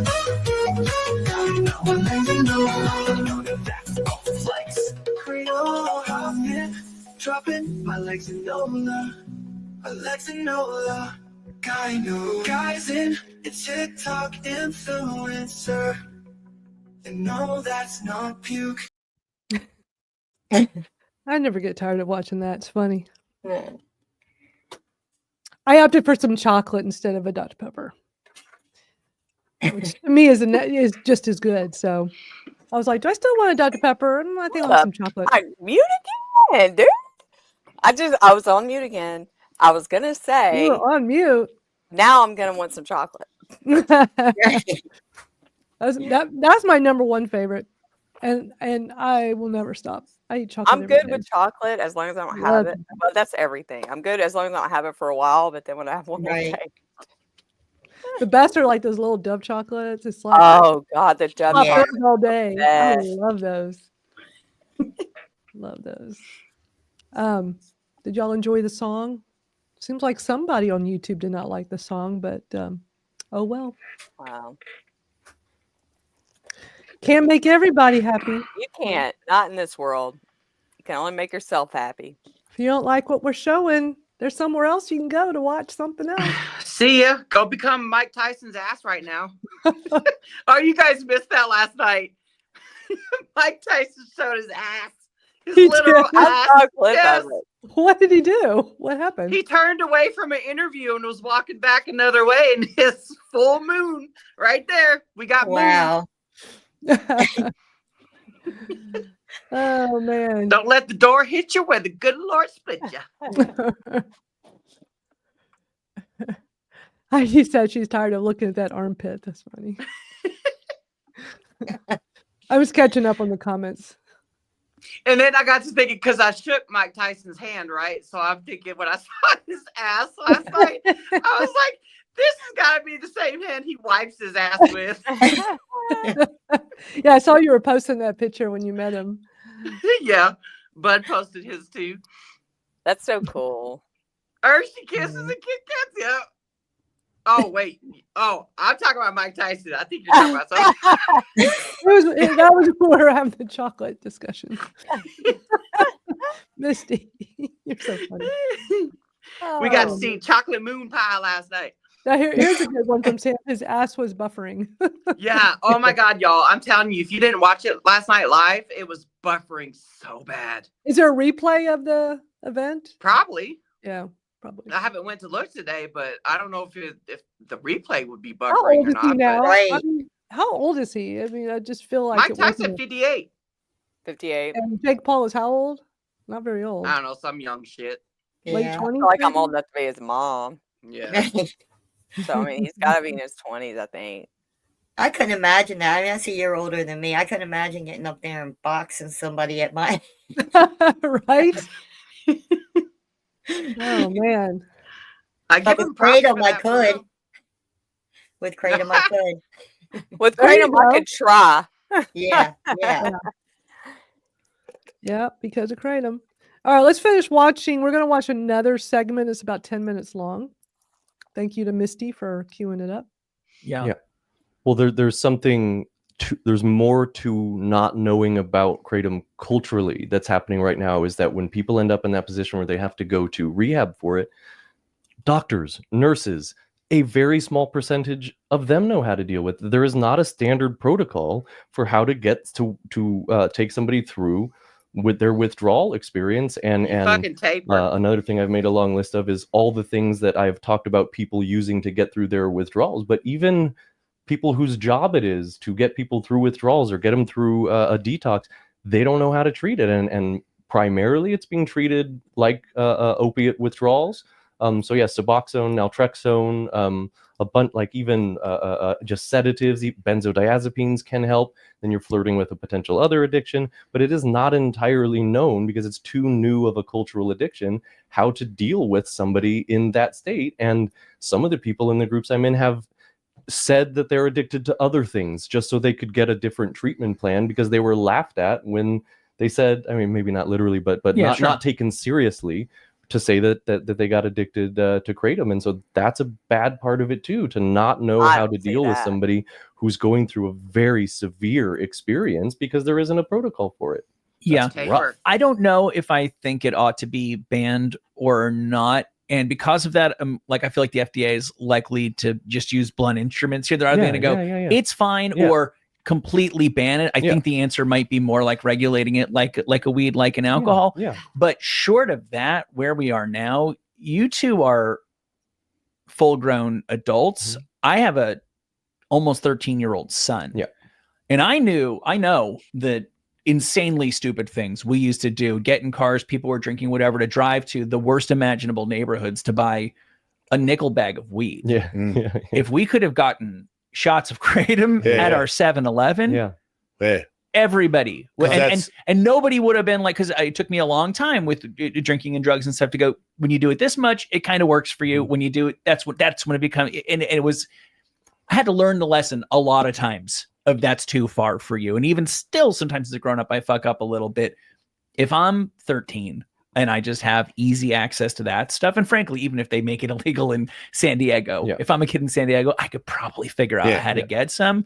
You're asking, you don't think a kid's gonna have, like, you know, I was saying the vape Kratom.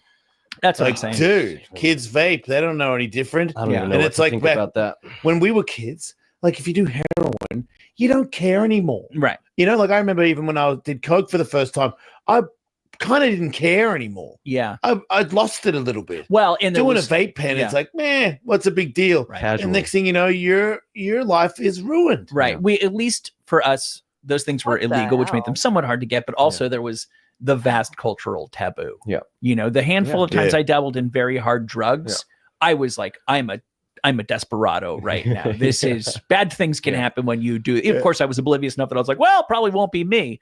But if it's literally not just at your local gas station, it's at your local health food store. Well, I tell you, it's different in California than in Austin, because I moved here from Austin, Texas. I was up there for 2.5 years, and I want to touch on the Joe Rogan thing too. But in Austin, I have never seen anything like how omnipresent it is there. It is everywhere, all of the time, and I've never been in a store that I saw it in where someone wasn't buying it. Say what you want about the company's strategy for getting it into the culture. They're really good at marketing with, like, whether you get one for free or buy one, get one for $1. It is fucking drug dealer behavior that they're using to get people to consume it, because I mean, there's few other ways that a company could grow as fast as they did with a product like that without being very quickly addictive. But in Austin, it is just everywhere. I have not found it to be the case out here, and big part because Austin is just a hub for whether it's novelty or ambition or newness, but also many of the investors are out there. And that's what I wanted to talk about, getting into the Joe Rogan sphere or circle. Ron White, and I think he's a wonderful comic, seems like a great dude, is He's sober, right? He had to quit drinking, but he's drinking those and Right. bringing them everywhere he goes. I have seen Duncan Trussell drinking them, Ron White, like the episode with Reggie Watts and Joe Rogan started with. That's the very first thing you see, them cheersing a Feel Free and going through what I went through and seeing it enter a sphere of some of my most favorite people in the world. That just broke my fucking heart. Yeah, but Reggie do you seems think like that- he'd be too smart for that. Yeah, but addiction's a real bitch, I was, man. dude. I like. I Not I mean, everybody's I like had you, 5 though. friends recommend it. Yeah. Yeah, I remember like Luke Rockhold was drinking it. Yeah. And I was like, "Have you seen Luke Rockhold with no shirt on? Right. He's as fit as they come." He had the belt and strike force. Yeah. Yeah. I love MMA, Yeah. Michael. But like, how can he still operate? Yeah. And be on that? So I also feel like a lot of these guys, they're not. This is not malicious. I'm not attacking them. Mm-mm. Like I feel Ron White as a guy that I follow. I didn't know that, but like he is an alcoholic. I'm an alcoholic. And when I had to quit drinking, I believe that he quit drinking because of his health. Yeah, absolutely. And then he found this thing where it's like, this takes the edge off, man. And I was very happy that I found this thing that took the edge off because I'm an alcoholic. Yeah. I don't think he knows.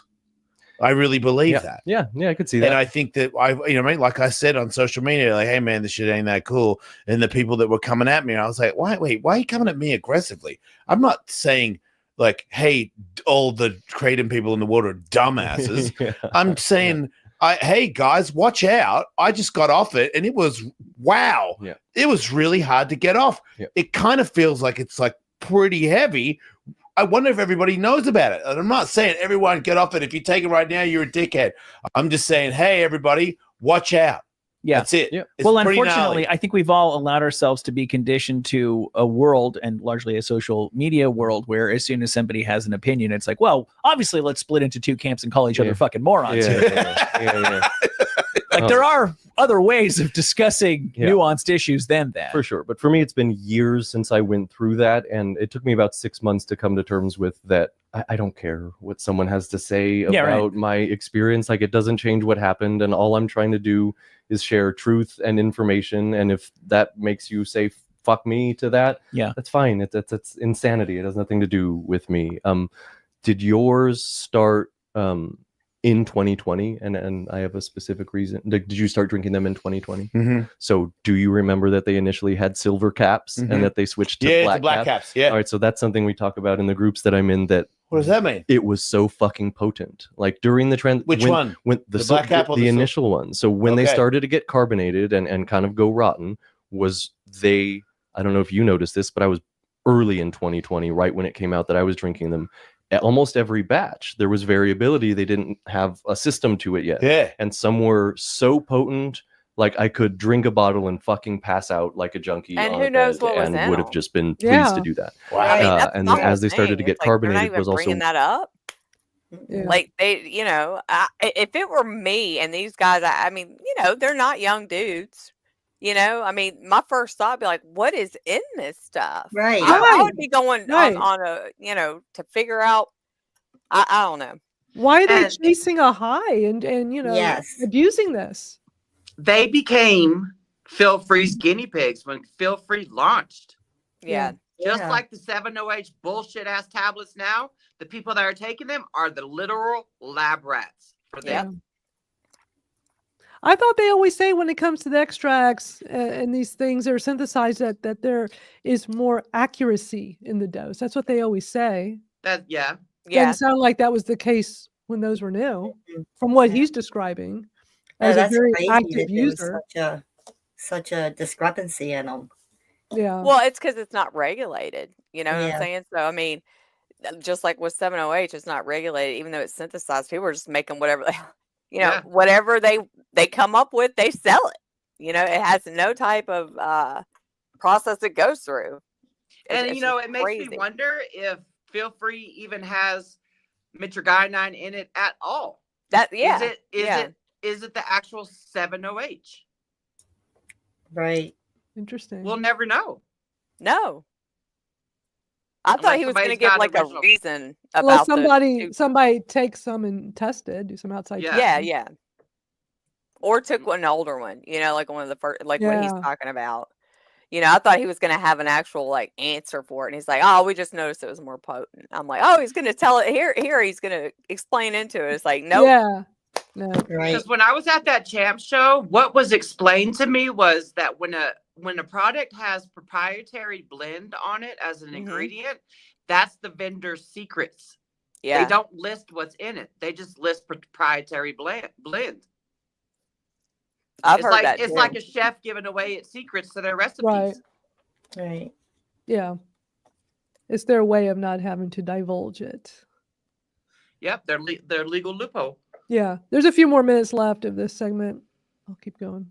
When they started fucking with the formula a little bit, and then when they switched to black caps, that there was such a reduction in potency that the first one that I drank during that time, I was so mad about it. And that should also have been an idea of where my head was at during It's like that. when they fuck with Four Loko.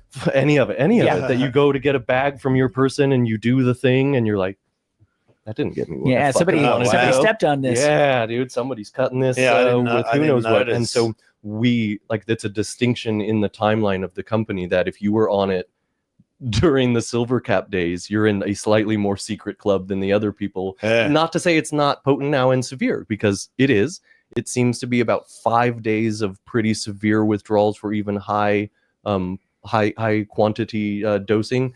But those silver caps were something very, very different, and it was a very noticeable transition when they went to this other thing where they started adding like pineapple juice. It would rot and ferment sometimes, and creating alcohol. Time, they've been sued a number of times, had to change the labeling on the bottle, actually put that Kratom is in it, because it was just like a kava drink or secret herbs and spices, whatever language they were using. They were intentionally not using the word Kratom, and for that reason they came under a lot of scrutiny. Have to be 18 or 21 in a lot of places to get it, and so they have received a lot of heat for their behavior.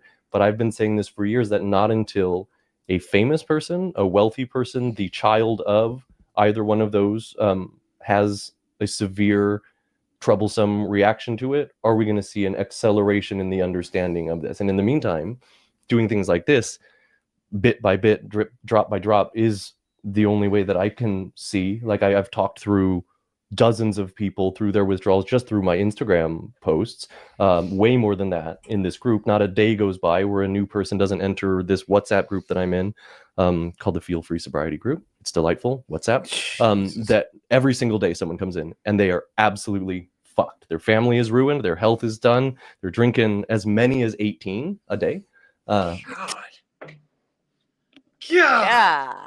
That's crazy. That was this is who created not the dude talking, but this is how GKC was formed. Yeah. The money off of this product. Yes. That got people addicted. God, it's crazy. Concentrating kava and kratom together into now, are those a single shot? Is that like a one serving, or is it multiple serving? Do y'all know? I don't know, but I would assume it's probably at least 2 servings, but I don't know. If anybody knows, put in the comment, because I'm curious if that's a single shot. They made a lot of money, still making a lot of money off that product, because they're expensive and people are consuming them in large quantities instead of, dealing with whatever issues they have going on.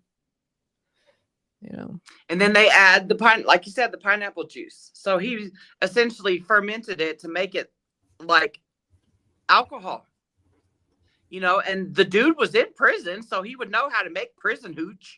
Right. Yeah. So, Freely says it's 2. So there are 2, that little bottle, Feel Free, the little blue bottle, 2 servings. Who sits here and figures out what's half a bottle? Yeah. Right. And then saves the rest? Who does that? Yep.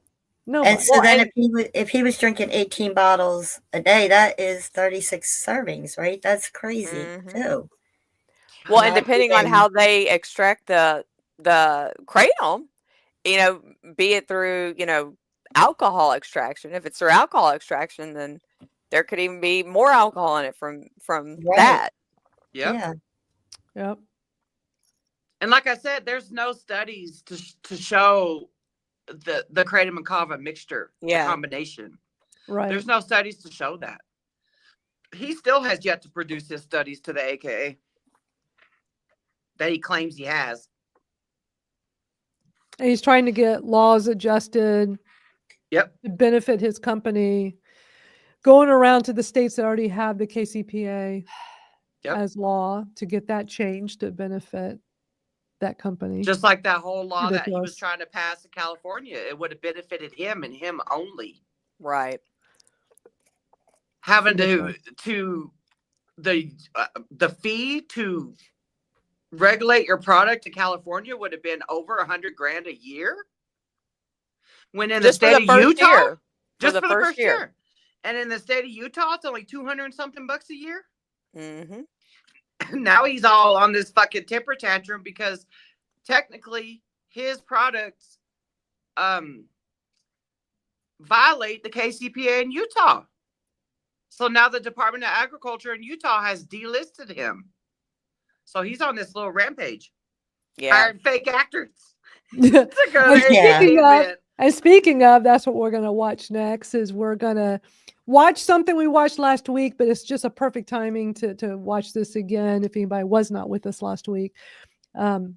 Misty uncovered all kinds of interesting information that has to do with the GKC, which was funded by Feel Free. So I'm going to do the same order I did last week. I'm going to play the news stories, 2.5 minutes long. Then I'm going to play 2 of Misty's video, the short one and then the long one. So let's watch this together, see what y'all think. If you have not seen this yet, hold on. You're in for a surprise because this is very interesting stuff. You're going to be like, wow. Mm-hmm. All right, Tony, thank you. More than a dozen people gathered to protest against the American Kratom Association Leadership Conference held in Warwick this afternoon. Kratom is an herbal substance that proponents say helps treat addiction, while some doctors believe it could be potentially dangerous. And today, protesters demanded more regulation within the Kratom industry to ensure consumer safety. 12 News reporter Valerie Moravi was there and joins us now live with the latest. Valerie? That's right. Although the herbal substance remains illegal in the state of Rhode Island, many regulation advocates are still fighting for consumer safety. And that's the case of David Breger of New Hampshire, who says he was stunned when an autopsy concluded that his son died from the toxic effects of kratom. David Breger is calling for consumer protection after losing his 33-year-old son, Dan, in 2021. My biggest thing is I want to save lives in his memory. That's what I'm doing. He says Dan died after consuming an extract linked to kratom. It's an extract that killed my son. It was 12 doses in a teeny little bottle. On the website, didn't have dosage instructions. He just took a product that should have been regulated. And if it was regulated the way we want it regulated, he'd still be here today. Meanwhile, vendors from across the country are... I have to stop for a minute. That would have made him not drink 12 doses in one bottle? I have to back up a little bit. Now, for those who have not seen this yet, any of this, because we already watched this last week. When you see the next 2 videos, what you're seeing right here will make sense. But here's what's so interesting. Notice how the people holding the signs don't want their face being seen on a news story. When do you see protesters holding signs over their face so you don't see who they are? Never. They want you to see who they are. They're there. They're usually up in your face. They are there to show their face and be loud and proud about what they're showing and what their message. But so interesting how these random people are hiding behind signs. So look at this. Look at that. Meanwhile, Just vendors hold up. from across the country arrived to Rhode Island to hear a panel discussion about the science behind kratom and the concerns surrounding the product formulation. Government regulators and health professionals often oppose to use of the herbal substance, saying it can be addictive and potentially dangerous. While advocates like Mac Haddo from the American Kratom Association says it can boost your mood and mellow you out. It has also been used to help treat addiction. 20 million consumers of kratom. Most use it as a replacement for a cup of coffee because it gives you an increased focus and it gives you increased energy. Higher doses of kratom, serving sizes, help people with anxiety and depression. But he says it's important to understand and educate consumers of its limitations. Haddo says the FDA should also impose regulations on kratom. We think that the Food and Drug Administration should properly regulate kratom as a botanical supplement with all of the restrictions, we're willing as a consumer advocacy organization to go a little further. We think that the product appropriately can be placed behind the counter. In July, Governor Dan McKee's vetoed 5 bills, including measures to legalize kratom, citing concerns from multiple state agencies. For now, for more details, you can visit WPRI.com. Valerie Moravi, 12 News. All right, we're going to go right into the next video. So just remember everything you just saw, if you haven't seen this yet. Now, we're going to watch 2 of Misty's videos. This is the first one. Folks are paid actors. They got paid $200 to pretend to be protesters at the Rhode Island Kratom Vendor Summit today that the American Kratom Association hosted. The reporter is fake too. I don't trust the Global Kratom Coalition nor anyone who supports them. Watch till the end. How are you?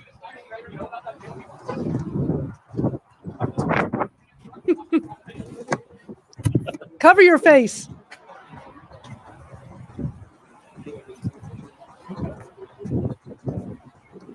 You don't want to be on camera, but you want me to be on camera? What's the deal with that?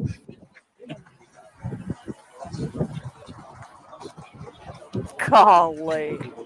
They really don't want to be on camera. Which group are you from? I'm with them. Who's them? I'm supporting. Who's them? David. Yes. Do you know what David's last name is? David Brenner? Yeah. She has no idea what at least I know who I'm with. So, okay. Well, enjoy. This guy, David Breger, not Brennan, who sits on the advisory board at the Global Kratom Coalition. He says that Kratom killed his son back in 2021. He runs the website kratomkills.com. He has since changed the wording in his website. But if you look up his GoFundMe and read the description of his GoFundMe, it was the same as his website. But since I privately called him out in my private Facebook group, he has changed the wording on the kratomkills.com website. Why? Why on earth would a pro-Kratom organization called the Global Kratom Coalition, which is ran and funded by J.W. Ross, who is also the vendor who makes the feel-free tonics? You know, the botanic tonics? You know, the ones that are causing mass destruction out here? Why would they hire and or let somebody advocate with them, with this guy, with his history, that's saying that Kratom killed his son, mixed with diphenhydramine, you know, the active ingredient in Benadryl? I don't understand that. Y'all need to pay attention to the organizations that you support. But like I said in that video, they hired fake-ass protesters to attend the Rhode Island Summit that the American Kratom Association hosted today. You would think that 2 pro-kratom.orgs would be on the same page, but no. This is a motherfucking cockfight. J.W. Ross and the Global Kratom Coalition wants to divide and conquer the kratom industry and the kratom consumers. I ain't down with that shit. And no, I am not a paid American Kratom Association advocate. Y'all know that shit. Nor am I vendor sponsored. Why the fuck you lying? Why you always lying? Oh my God. Stop fucking lying. Great video, Misty. Now we're going to play your next video. So if anybody hasn't seen this yet, you're probably pretty shocked at the moment going, what the hell? And in this video, Misty goes even deeper with this and has the receipts. She's going to show you the proof that those were hired actors. Yep. Misty, you should be an investigative reporter. You're so good at this. You're so freaking good at this. Yeah. Oh, you know what? Real quick before I do that, hold on. Let me. Yeah, Misty can connect the dots. Arlette, which is Venus's mom, posted a really good comment while we were watching that. Ignorance is so harmful, but grief is so overwhelming. And sometimes we need something to blame to ease the pain. When we lose those we love, we grasp at anything to ease the pain. And such a great point. Yeah. And I can totally get that. I really can. That kind of sounds like song lyrics. Yeah, it does. It sure does. But well said. And you know, we get it. We know those families are suffering through grief, and we get that. But demonizing a plant. Yeah, again, if it were me, you know, I might go through that. You know, everybody handles grief differently. But at the end of the day, I would want to know the absolute 100% truth. I would want to know that they, you know, did everything they could to find out what actually took my son's life. You know, was there an underlying condition? Was, you know, there's a lot of factors that are overlooked or not even, you know, not even thought of. Great example of that is the man in Ohio that died, and the coroner put it down as kratom because there was a package of kratom in his home. The mother said, no, that's not what he died from. Find out what he really died from. And they wouldn't even do it at first. She had to go to court, right? Isn't that right? She had to go to court to get the coroner to do their job. Coroners are voted into office or elected or whatever. They're not always true medical professionals. Yeah, and they still couldn't do it because they lost it or something. They lost they lost the blood samples. So she'll never know. She'll never know. And the coroner called her the next morning to tell her that kratom killed her son. You don't get toxicology reports back that fast. No, you sure don't. They just didn't want to do their job. They were being lazy. And that's just one mom that spoke up because she knows. And so, I don't know. She knows that kratom was saving his life. Right. Yeah. Yep. And it's just sad that there are parts of the country where they're just not going to do their job. And that's really sad. That's really sad. All right, I'm going to play the next video because this is so eye-opening. Misty, you're so good at this. You could totally tell that they have no idea why they are even there. They got paid $200 each. Here's the casting call details. $200 each for an estimated 4 hours of work, which means standing there and holding signs that they have no idea what the signs even mean. Look at this. Hired a fake reporter and fake demonstrators. Why? Why would they need to do that? Why would the Global Kratom Coalition need to do that? And that's not all.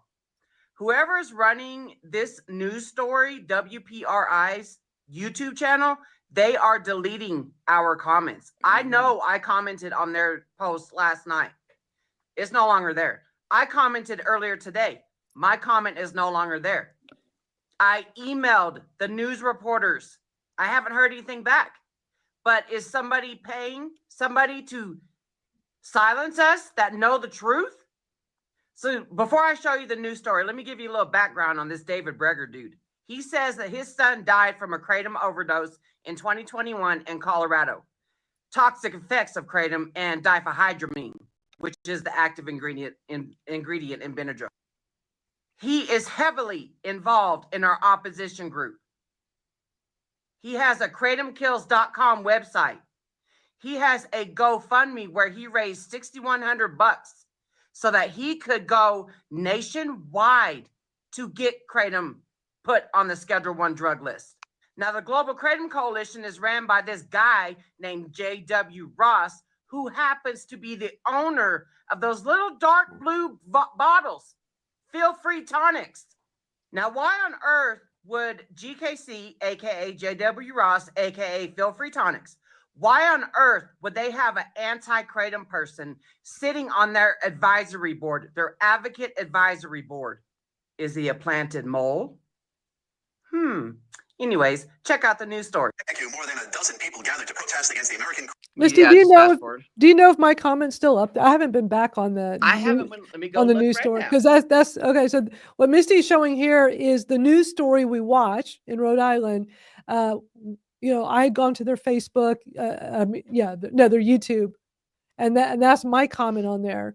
And Misty and Jennifer, y'all both had comments that were taken down because when I got on there and posted that, I didn't see their comments, but I haven't been back since last week to see if that was still there.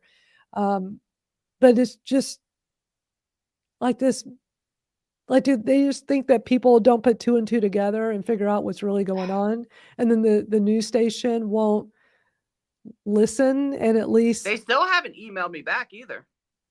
I mean, aren't news stations supposed to be non-biased? No, news stations are garbage, man. Yeah, they who knows, they might have gotten a check too from JW. Yeah, who knows? It makes you think. Wouldn't be surprised. What's the title of that? I don't know. Of that? Shit. Let me go. Hold on. I will. Give me 1 second. I'll get I found it. He would still be here. Father calls for kratom regulations. Yeah, because I'm just curious if our comments are still there or not. I'd be curious. Yep, yours is still there. It is? Oh. Okay. Interesting.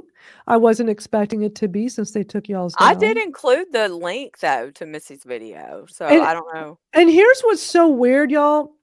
So I was commenting from my Kratom Stories Podcast YouTube channel.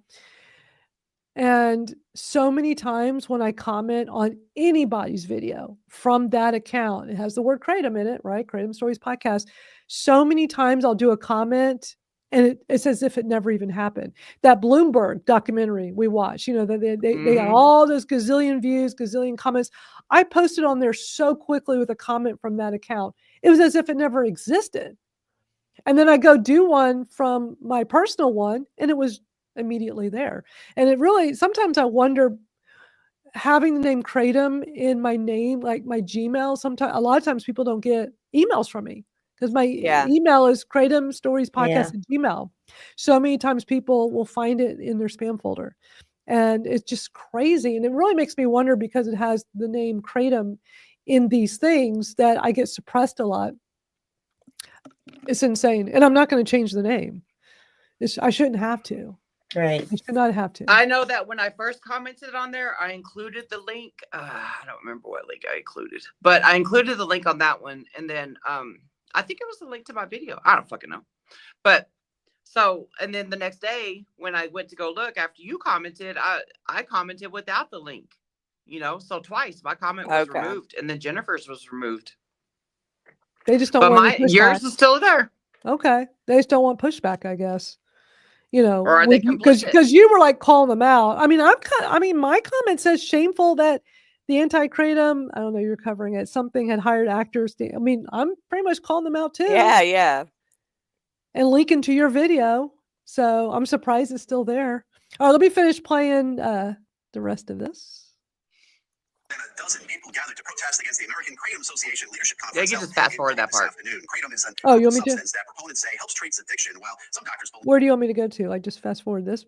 Till I get back on screen, because I'm just showing the news story we just watched. Okay. He's out here parading around that he wants regulations when that's not what his Kratom Kills website originally said. But his GoFundMe still says that he wants to go nationwide to get Kratom scheduled as a Schedule I drug. I don't understand how the Global Kratom Coalition has that dude advocating for them. And then why? Why would they need to hire fake protesters? Is GKC, aka JW Ross, aka Feel Free Tonics, upset that they weren't invited to that summit? I don't know. But like I said before, this is a .org war cockfight. Now, what I've witnessed with my own eyes is that JW Ross, aka Feel Free Tonics, aka GKC, they want to control the Kratom monopoly. And I ain't down for that shit. No, I am not down for we that are shit not down at for all. that. I will stand up for what's right. Even if Right. that means I'm jeopardizing my social media accounts. So once again, WPRI, why are you deleting our comments on that YouTube video? Did GKC, aka JW Ross, aka Feel Free Tonics, or David Breger, did they slip you some money as well? Makes you wonder. Yeah. Makes you wonder. It does. Man, that's like some great reporting, Misty. You're just so good at that. It's impressive. It's like Everybody should Like be, every Kratom consumer should be concerned, because yeah. That's huge. if GKC and all of them get their way, they can make it so that they control what Kratom we can have access to, because that's what they do, trying to monopolize the market. Or having a board member that is so anti-Kratom, they want it scheduled. Although, how does that fit into what they're trying to do, to just have, a monopoly? None of it makes sense. I want to know what Kratom product it was that had 12 doses. Yeah. Like, when I was at the Champ Show, the 7OH liquid that they had out had 10 doses per bottle. And you were only supposed to take like 1/3 or something like that of the bottle. I don't remember what the instructions were so tiny on there. It was insane. Yeah. Well, great work on that, Misty. So thank you for bringing that to our attention, something that just had to be played again. We've already been here for 2 hours. It never feels like it, does it? It never does. I don't know, like how much. I mean, we can just kind of start wrapping up. I have a video. One of these days we're going to get to a video I've been holding on to for a while that Florida radio station one. I know we did one a long time ago, but there was another one all the way back last May. So it's been a while, and it's really interesting. I haven't listened to the whole thing, but the little bits I have, it's definitely something we want to listen to. But that'll take it. It's 28 minutes long. It'll take us at least an hour to go through that. So why don't we just play something a little bit shorter? I did come across a really fun video I've been saving. And I'm not going to play the whole thing because it's slow and it's 8 minutes long, slow. But it's a guy brewing Kratom tea. I think he's in Asia. But it's such an interesting, but it's kind of fun to watch on a faster speed. And I just kind of zip through some of the parts, and then especially the end. It's kind of a fun little video. So I think I'll play this for y'all. We will be having another stream. Yes. On Monday night for the American Kratom Association webinar. So make sure you guys tune in for that as well. It's going to be 8:30 Eastern time. Yeah, we will be here. We're going to have a special guest with us, Holly Deeney. Thank you, Venus, for arranging that. Oh, you're welcome. I appreciate Holly doing it. I'm excited because I like doing the late nights where I can just chill back in my bed and get in the comments and see everything and watch, because I just love seeing. I love feeling what everybody else feels while they're sitting there watching us. You know what I mean? It's really cool. We're cool. Yeah. I know it'd be late for you over there when they're presenting those meetings like that. Yeah. But it's important, you know, we are being silenced. Yeah. You know, the AKA page, Facebook is still down. You know, the GKC page is allegedly down. Let's see if mine's still up. I still feel like they just deactivated it to make it look like they were taken down. Because I got proof of the AKA page being down. Mine's still up, but I'm a little nervous to do anything with it. Well, they have it so you can't search the word Kratom on Facebook, which is ridiculous. My Kratom Stories podcast is still there. I have a feeling, you know, at the rate all of this is going, that it'll be taken down at some point. It'll be whatever it's going to be, but it's ridiculous. I mean, this is suppression, and we shouldn't have this on our social media. No. I do know that our haters report. It's so juvenile because we don't go around reporting them. It's so juvenile. They need to grow up. It's ridiculous. Yeah. Grow up. All right. This is a fun video. I'm just gonna kind of zip around throughout it because it's too The reason long. why I know that the big America the Kratom Association page was targeted is because the original America Kratom Association page is still there. Oh yeah, there is another one. I have seen that. Mhm. Okay. So that's the original one. Mm-hmm. Okay. Yep. I got you. Interesting. I gotcha. All right, so this is kind of fun watching a dude brew the real Kratom tea. I have it sped up a bit, but I'm just going to kind of zip around a little bit because it's kind of boring. It's kind of boring to watch the whole thing. That's good. I thought you had a sock. Like big old bag of Kratom.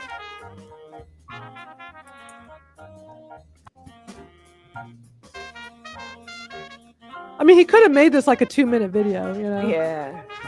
Yeah, you don't want to boil it. Most of it is just this.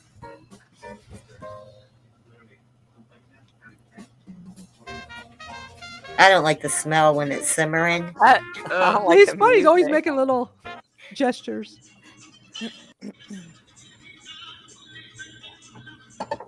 You got that bacon grease thing out there too.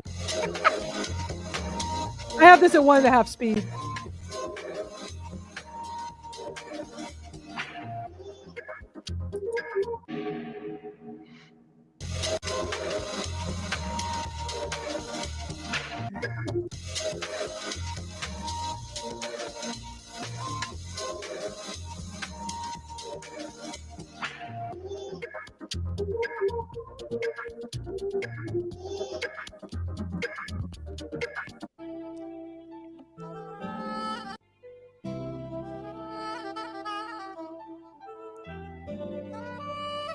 Oh, that's nice. Look at that. Yeah. I would have spilled that looks shit good. everywhere. He does it really well.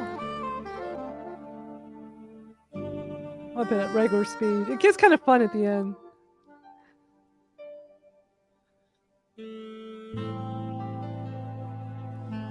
That would last a while, right? I would think. Look at that. It is pretty. It is. Yeah. Doesn't look like our swamp water. It sure doesn't. I feel like I'm watching a 90s movie. Yeah. Yeah. It's that music, man. The best part's the very end. It's almost over.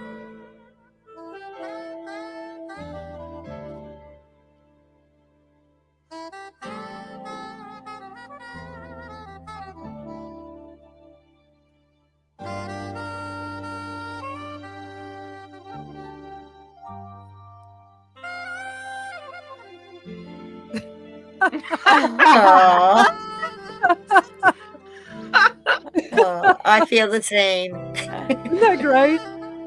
He's like, I know it's gonna make love to me later. That's a great way to end it. Oh, it was just 8 minutes of that was a little too much, but yeah. it was fun to just kind of watch it sped up a bit and then slow down for the end. That was a cool little video. I've been wanting to show that to y'all for a while. Kind of a fun video. Anything else, y'all? I just realized my laptop's about to die. Let me plug it in. That's not cool. Oh no! That All of a would sudden you suck. just disappear. That would suck. I would Yeah. just disappear. I'd have to. I mean, y'all would still be here. I'd come back, but y'all be like, "Where'd she go?" But the good thing, like yesterday when we did our TikTok live, we didn't have no restrictions or anything. So I think our I haters were was busy. shocked because when Yeah. we started and Jennifer Olds came on, she said Kratom the second she got. Yeah. It's hard to not say it. Yeah, it in the is. TikTok live, and a couple of times it was said. I was very proud of myself. I didn't say it once. I was so good. But I was good up until close to the end, and then I was like, fuck it, Right. just fuck it. Dude, that one, I love how y'all had, we've been having people come on. Mhm. and Yeah. talk. But I do know, I recognized a voice from something I'd seen before. If you know what I mean? I don't want to say it, but I was like, I know that voice. Yeah. That's pretty cool, though. Like, I was all excited because I knew who it was. Yeah. I'm glad you had fun though. That's why I told you yesterday. I was like, just don't worry about it. Just go have fun. Yeah, and Yeah. that's what I did. We had fun. We went and saw the Grinch movie, and it was like in my mom lives in Marion, Arkansas. It was like a small ass town, so it's like their downtown area. But I mean, we brought some foldable chairs and sat outside, drank some they had hot chocolate, popcorn. They passed out candy. The Grinch was there walking around, and Cindy Nice. Lou Who and stuff. So it was really fun. And my mom had a really good time. So That's good. she's always, yeah. That's great. That And sounds like I fun. officially became a great aunt this week. My niece had her baby. Congrats. That's They're awesome. home now. Beautiful baby. Beautiful I baby. was shocked. Like back when I had my kids, I had natural births and we stayed in the hospital for 3 days. We She did got too. I sent did home. too. She got sent home the next day. Really? I Times was have like, changed. what? Because it's all about money, it's Yeah, big get them in, business get them now. out. Big business. It's probably like, cheaper man. for them to deal with lawsuits of doing something too quick than the money it costs to keep people there. So- Right. Dude, our healthcare system's so broken, It's- man. it is. It's so I'm bad. like, you know what? I will keep posting up about RFK. I'm not posting it up to be political. Right. I'm posting up because I see his vision. I have hope. Right. I really Yes. do. Like And Jimmy I G. I just have yeah. hope. Thanks for joining the live yesterday. Yeah, thanks for joining us. That was so fun. And I'm going to be interviewing her for the podcast tomorrow. Thank you for scheduling earlier with me so that, Love it. Now I get to hear the full story. yeah. Yeah. I she love has a hearing everybody's She has story. a story to Me tell. too. So I'm looking forward to getting that for y'all. I've been talking to so many people that are interested in coming on. It's so different in this community, in the business world, everybody wants to be on a podcast. I never had trouble getting people on podcasts. I mean, I've done a variety of business podcasts over the last 11 or 12 years now. But in this community, it is hard. People are like, okay, I've never done anything like this. And then they That's get what I think nervous it and they is. don't Like, want to do people it. get real nervous. But I mean, Madeline, like when you do Madeline's podcast, it's super chill. It's literally like hanging out with Madeline for an hour. And, she makes you feel super comfortable. You don't even have to have the camera on if you don't want to. Right. Yeah. Yeah. If I can do it, anybody can do it. Yeah. It took me a year. Yeah, you came a long way, Venus. So proud of you. And we're coming up on the 1-year anniversary of the Kratom Gals live stream. So, and 1 year of going to Capitol Hill. And Missy, I know you're putting together some videos that we're going to be playing to celebrate that. That'll be fun. Yeah, that will be fun. And bringing some guests on. I'm trying to figure out how to format it, because I don't want the pictures to go super fast. So I already have an idea what I'm going to do. But I have a lot of videos and a lot of photos and stuff. So yeah, Junie, who's following you on Bluesky? Said he followed me. Bluesky, by the way, is pretty darn cool. If people are looking for, let me pull up. I set one up for Kratom Stories, but Bluesky is pretty darn cool. It's oh, she says RFK. Are you sure it's the actual RFK? Yeah, I had Claudia Miranda They're not send me a message today. On what? Fake account. On No, Bluesky? TikTok. Oh. Did you tell her? Yeah, she has fake ones on there. Yeah, you always gotta make sure it's the real And one. Bluesky, I don't know, there's no way to do right now for something to be verified. So, but we do have one for Kratom Stories.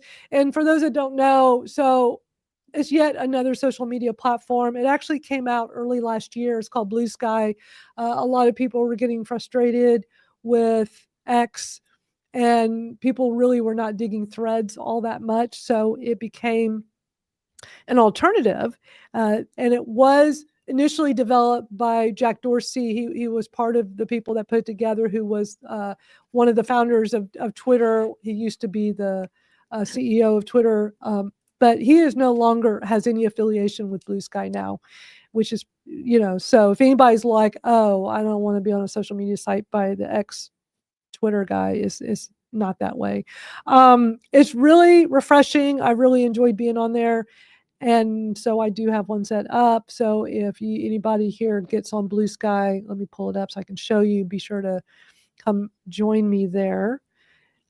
So far, I don't see censorship. It is a different type of social media platform. It's not like TikTok and Facebook and X, where you have some corporate ownership or a billionaire that owns it. It is not like that at all. It's decentralized. So there's not like a single owner. So I don't think there's going to be censorship problems. So this is the one I have set up for Kratom Stories Podcast. I'm still working on the header. I just threw it up there because I was just trying to look at the sizing. Anyway, I do have one. Kratom is at Kratom Stories. So it's Bluesky. Let's see, what is the address? Dude, I know on X. Well, like Madeline, whenever you were talking about Bluesky, I didn't understand why people were, ganging up to leave X, but then I started seeing it in my feed on why people are leaving X. It's got something to do with the update, right? Yeah, a big thing right now. So as of yesterday, there was a big change to the terms of service. So if you get into any kind of dispute with X, with Elon, it has to be dealt with in a courtroom in North Texas. Really? I think it's North Texas, and which is very conservative, and was done by design. So a lot of journalists, tons of journalists have left. A lot of them left X anyway, but a lot of them, and lawyers. I mean, I have a good lawyer friend who is just like, these terms of service are ridiculous. And so a lot of people, and to put into perspective, the numbers have probably gone up, but as of a few days ago, Bluesky has over 15 million users, which is small compared to other social media platforms, but they've gotten over 1 million in like a week. But I think yesterday or the day before, they got 1 million in one day. It's insane. A lot of people, and I can tell you with my experience, it's a lot lighter. It's a lot friendlier over there. It's been pretty darn nice. So the other thing that I saw was someone talking about how your posts can be used for AI content or something like that. Not on Bluesky. It can on X. Yeah, that's what on X. Yeah, there's something going on with that. I haven't really dove into it yet, but there's something going on with that. Oh yeah, and Jenny's making a good point. So on Bluesky, with the block that list, went into effect. X has had that for, that's been a few weeks now, that whole block thing. If you block somebody on X, they're not truly blocked. They still see your posts. They just can't interact. But on Bluesky, you block someone, you no longer exist to them. They don't exist to you. It's just like the old days, how it should be with social media. And and it's really interesting. I love that Jenny's more techie like me, because I don't come across too many people in our community that she already knew what StreamYard was. I'm like, usually when I tell people about the podcast, so I use StreamYard. It's kind of like a Zoom call. It's just a link. And she's like, I know StreamYard. It's like, okay, good. Somebody that knows this stuff. But with this blocking thing, what a lot of people are doing right now is they're putting together like a list of accounts to block, and you literally go follow this list, hit the block, and you've just blocked a whole bunch of accounts. So some people are doing the work for you and finding, like, if you want to block like political accounts or the bots and spams, because they're going to show up on new platforms. But so far I'm liking it. It's pretty cool. Yeah, I like that you're techie, Jenny. Very cool. So yeah, y'all check out this you'll be hearing more about Bluesky. It's really popular right now. But for me, being somebody that's been teaching social media for, it's going to be 20 years this coming year. Threads has been quite a disappointment to a lot of people. A lot of people have been looking for an X alternative, and we all thought Threads would be close or maybe take over, and it's like Threads is like a dubbed down version of Instagram. Yeah, well, you know what I mean? It was what's always been missing from Instagram. What's always been missing from Instagram is a way to connect with people and have conversations. And that's not how Instagram was designed to be, but it's almost like Threads is this afterthought. And to make it as a separate app, to me, makes no sense. It should have been incorporated into Instagram. I don't know. A lot of people are not really that thrilled. There are a lot of people that don't want to be on X, so they went there. But I found Bluesky when I got on it last year. It was okay, but when most people aren't on it yet, it's not that great. It's like, where is everybody? You go to Threads, like I knew so many people that moved over there, and it was great, but I just find it boring there. Bluesky to me is like Twitter from 2010. So it's nice. It's nice right now. It'll change, but they're adding features. It's not bad. I'm hoping there's a way we can do some live audio on there. We'll see, but we're still doing our X Spaces for now. Yeah. So, yeah. Anyway, I just want to. I'm so glad I remembered about the Bluesky. Jenny, thank you for mentioning Bluesky, because I was like, I need to remember to mention Bluesky. Yeah, that's what I'm saying, Sam. That's how come, that's what I'm saying. The AKA Facebook page was targeted, because their page is still up over there on Instagram, and I know they're Meta owns all that. So I mean, just keep in mind Meta, which is Zuckerberg, Facebook. They own Threads, Instagram, and Facebook, and WhatsApp.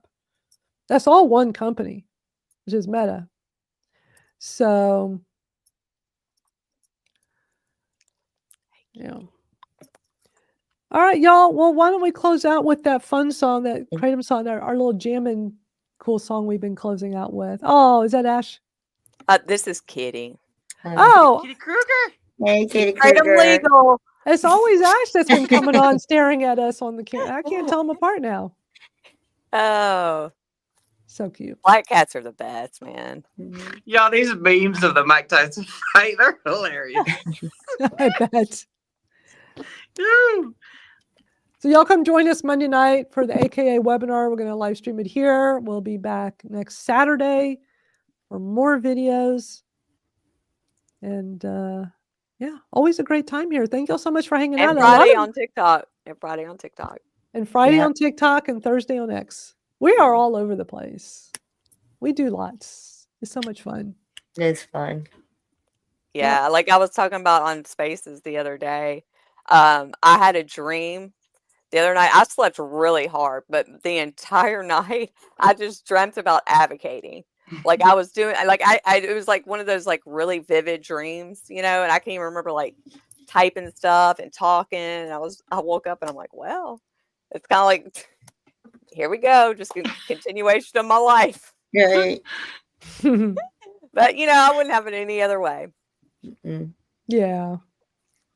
Maybe that's an omen that another Washington D.C. trip is coming up or something, Yeah. or the Arkansas Ooh. hearing. The Yeah. Arkansas hearing. Yeah. Yep. I am looking forward to that one.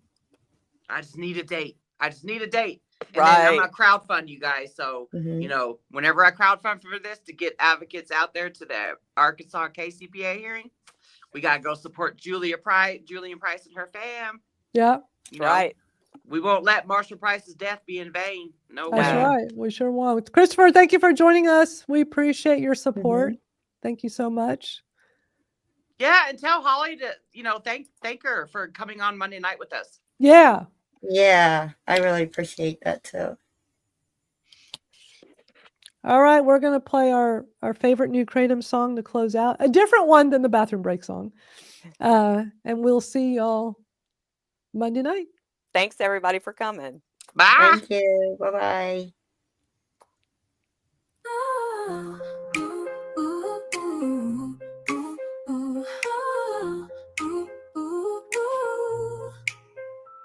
Woke up today feeling light. Grab my blend, ready for flight. Dreaming that it's my start. Red barley to calm my heart. From dawn to dusk, I'm feeling free. With every leaf from the kratom tree, I take my dose, I feel alive. Yeah, I'm living the kratom life. Oh, I'm living the kratom life so wild. Every day, I'm feeling revived. Capsules packed with nature's glow. Herbal realm, you already know. White flame when I need the drive. It's the power that makes me thrive. Mix it up, I found my way. Living the kratom life every day. From dawn to dusk, I'm feeling free. With every leaf from the kratom tree, I take my dose, I feel alive. Yeah, I'm living the kratom life.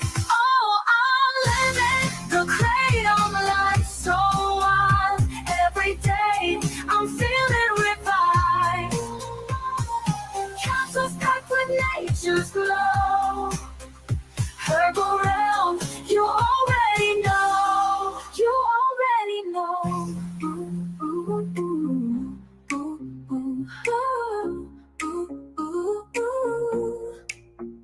When the day is long, I feel the strain. I know that kratom eases the pain. So I take my blend and I rise. With herbal realm, I touch the skies. Oh, I'm living the kratom life so wild. Every day, I'm feeling revived. Capsules packed with nature's glow.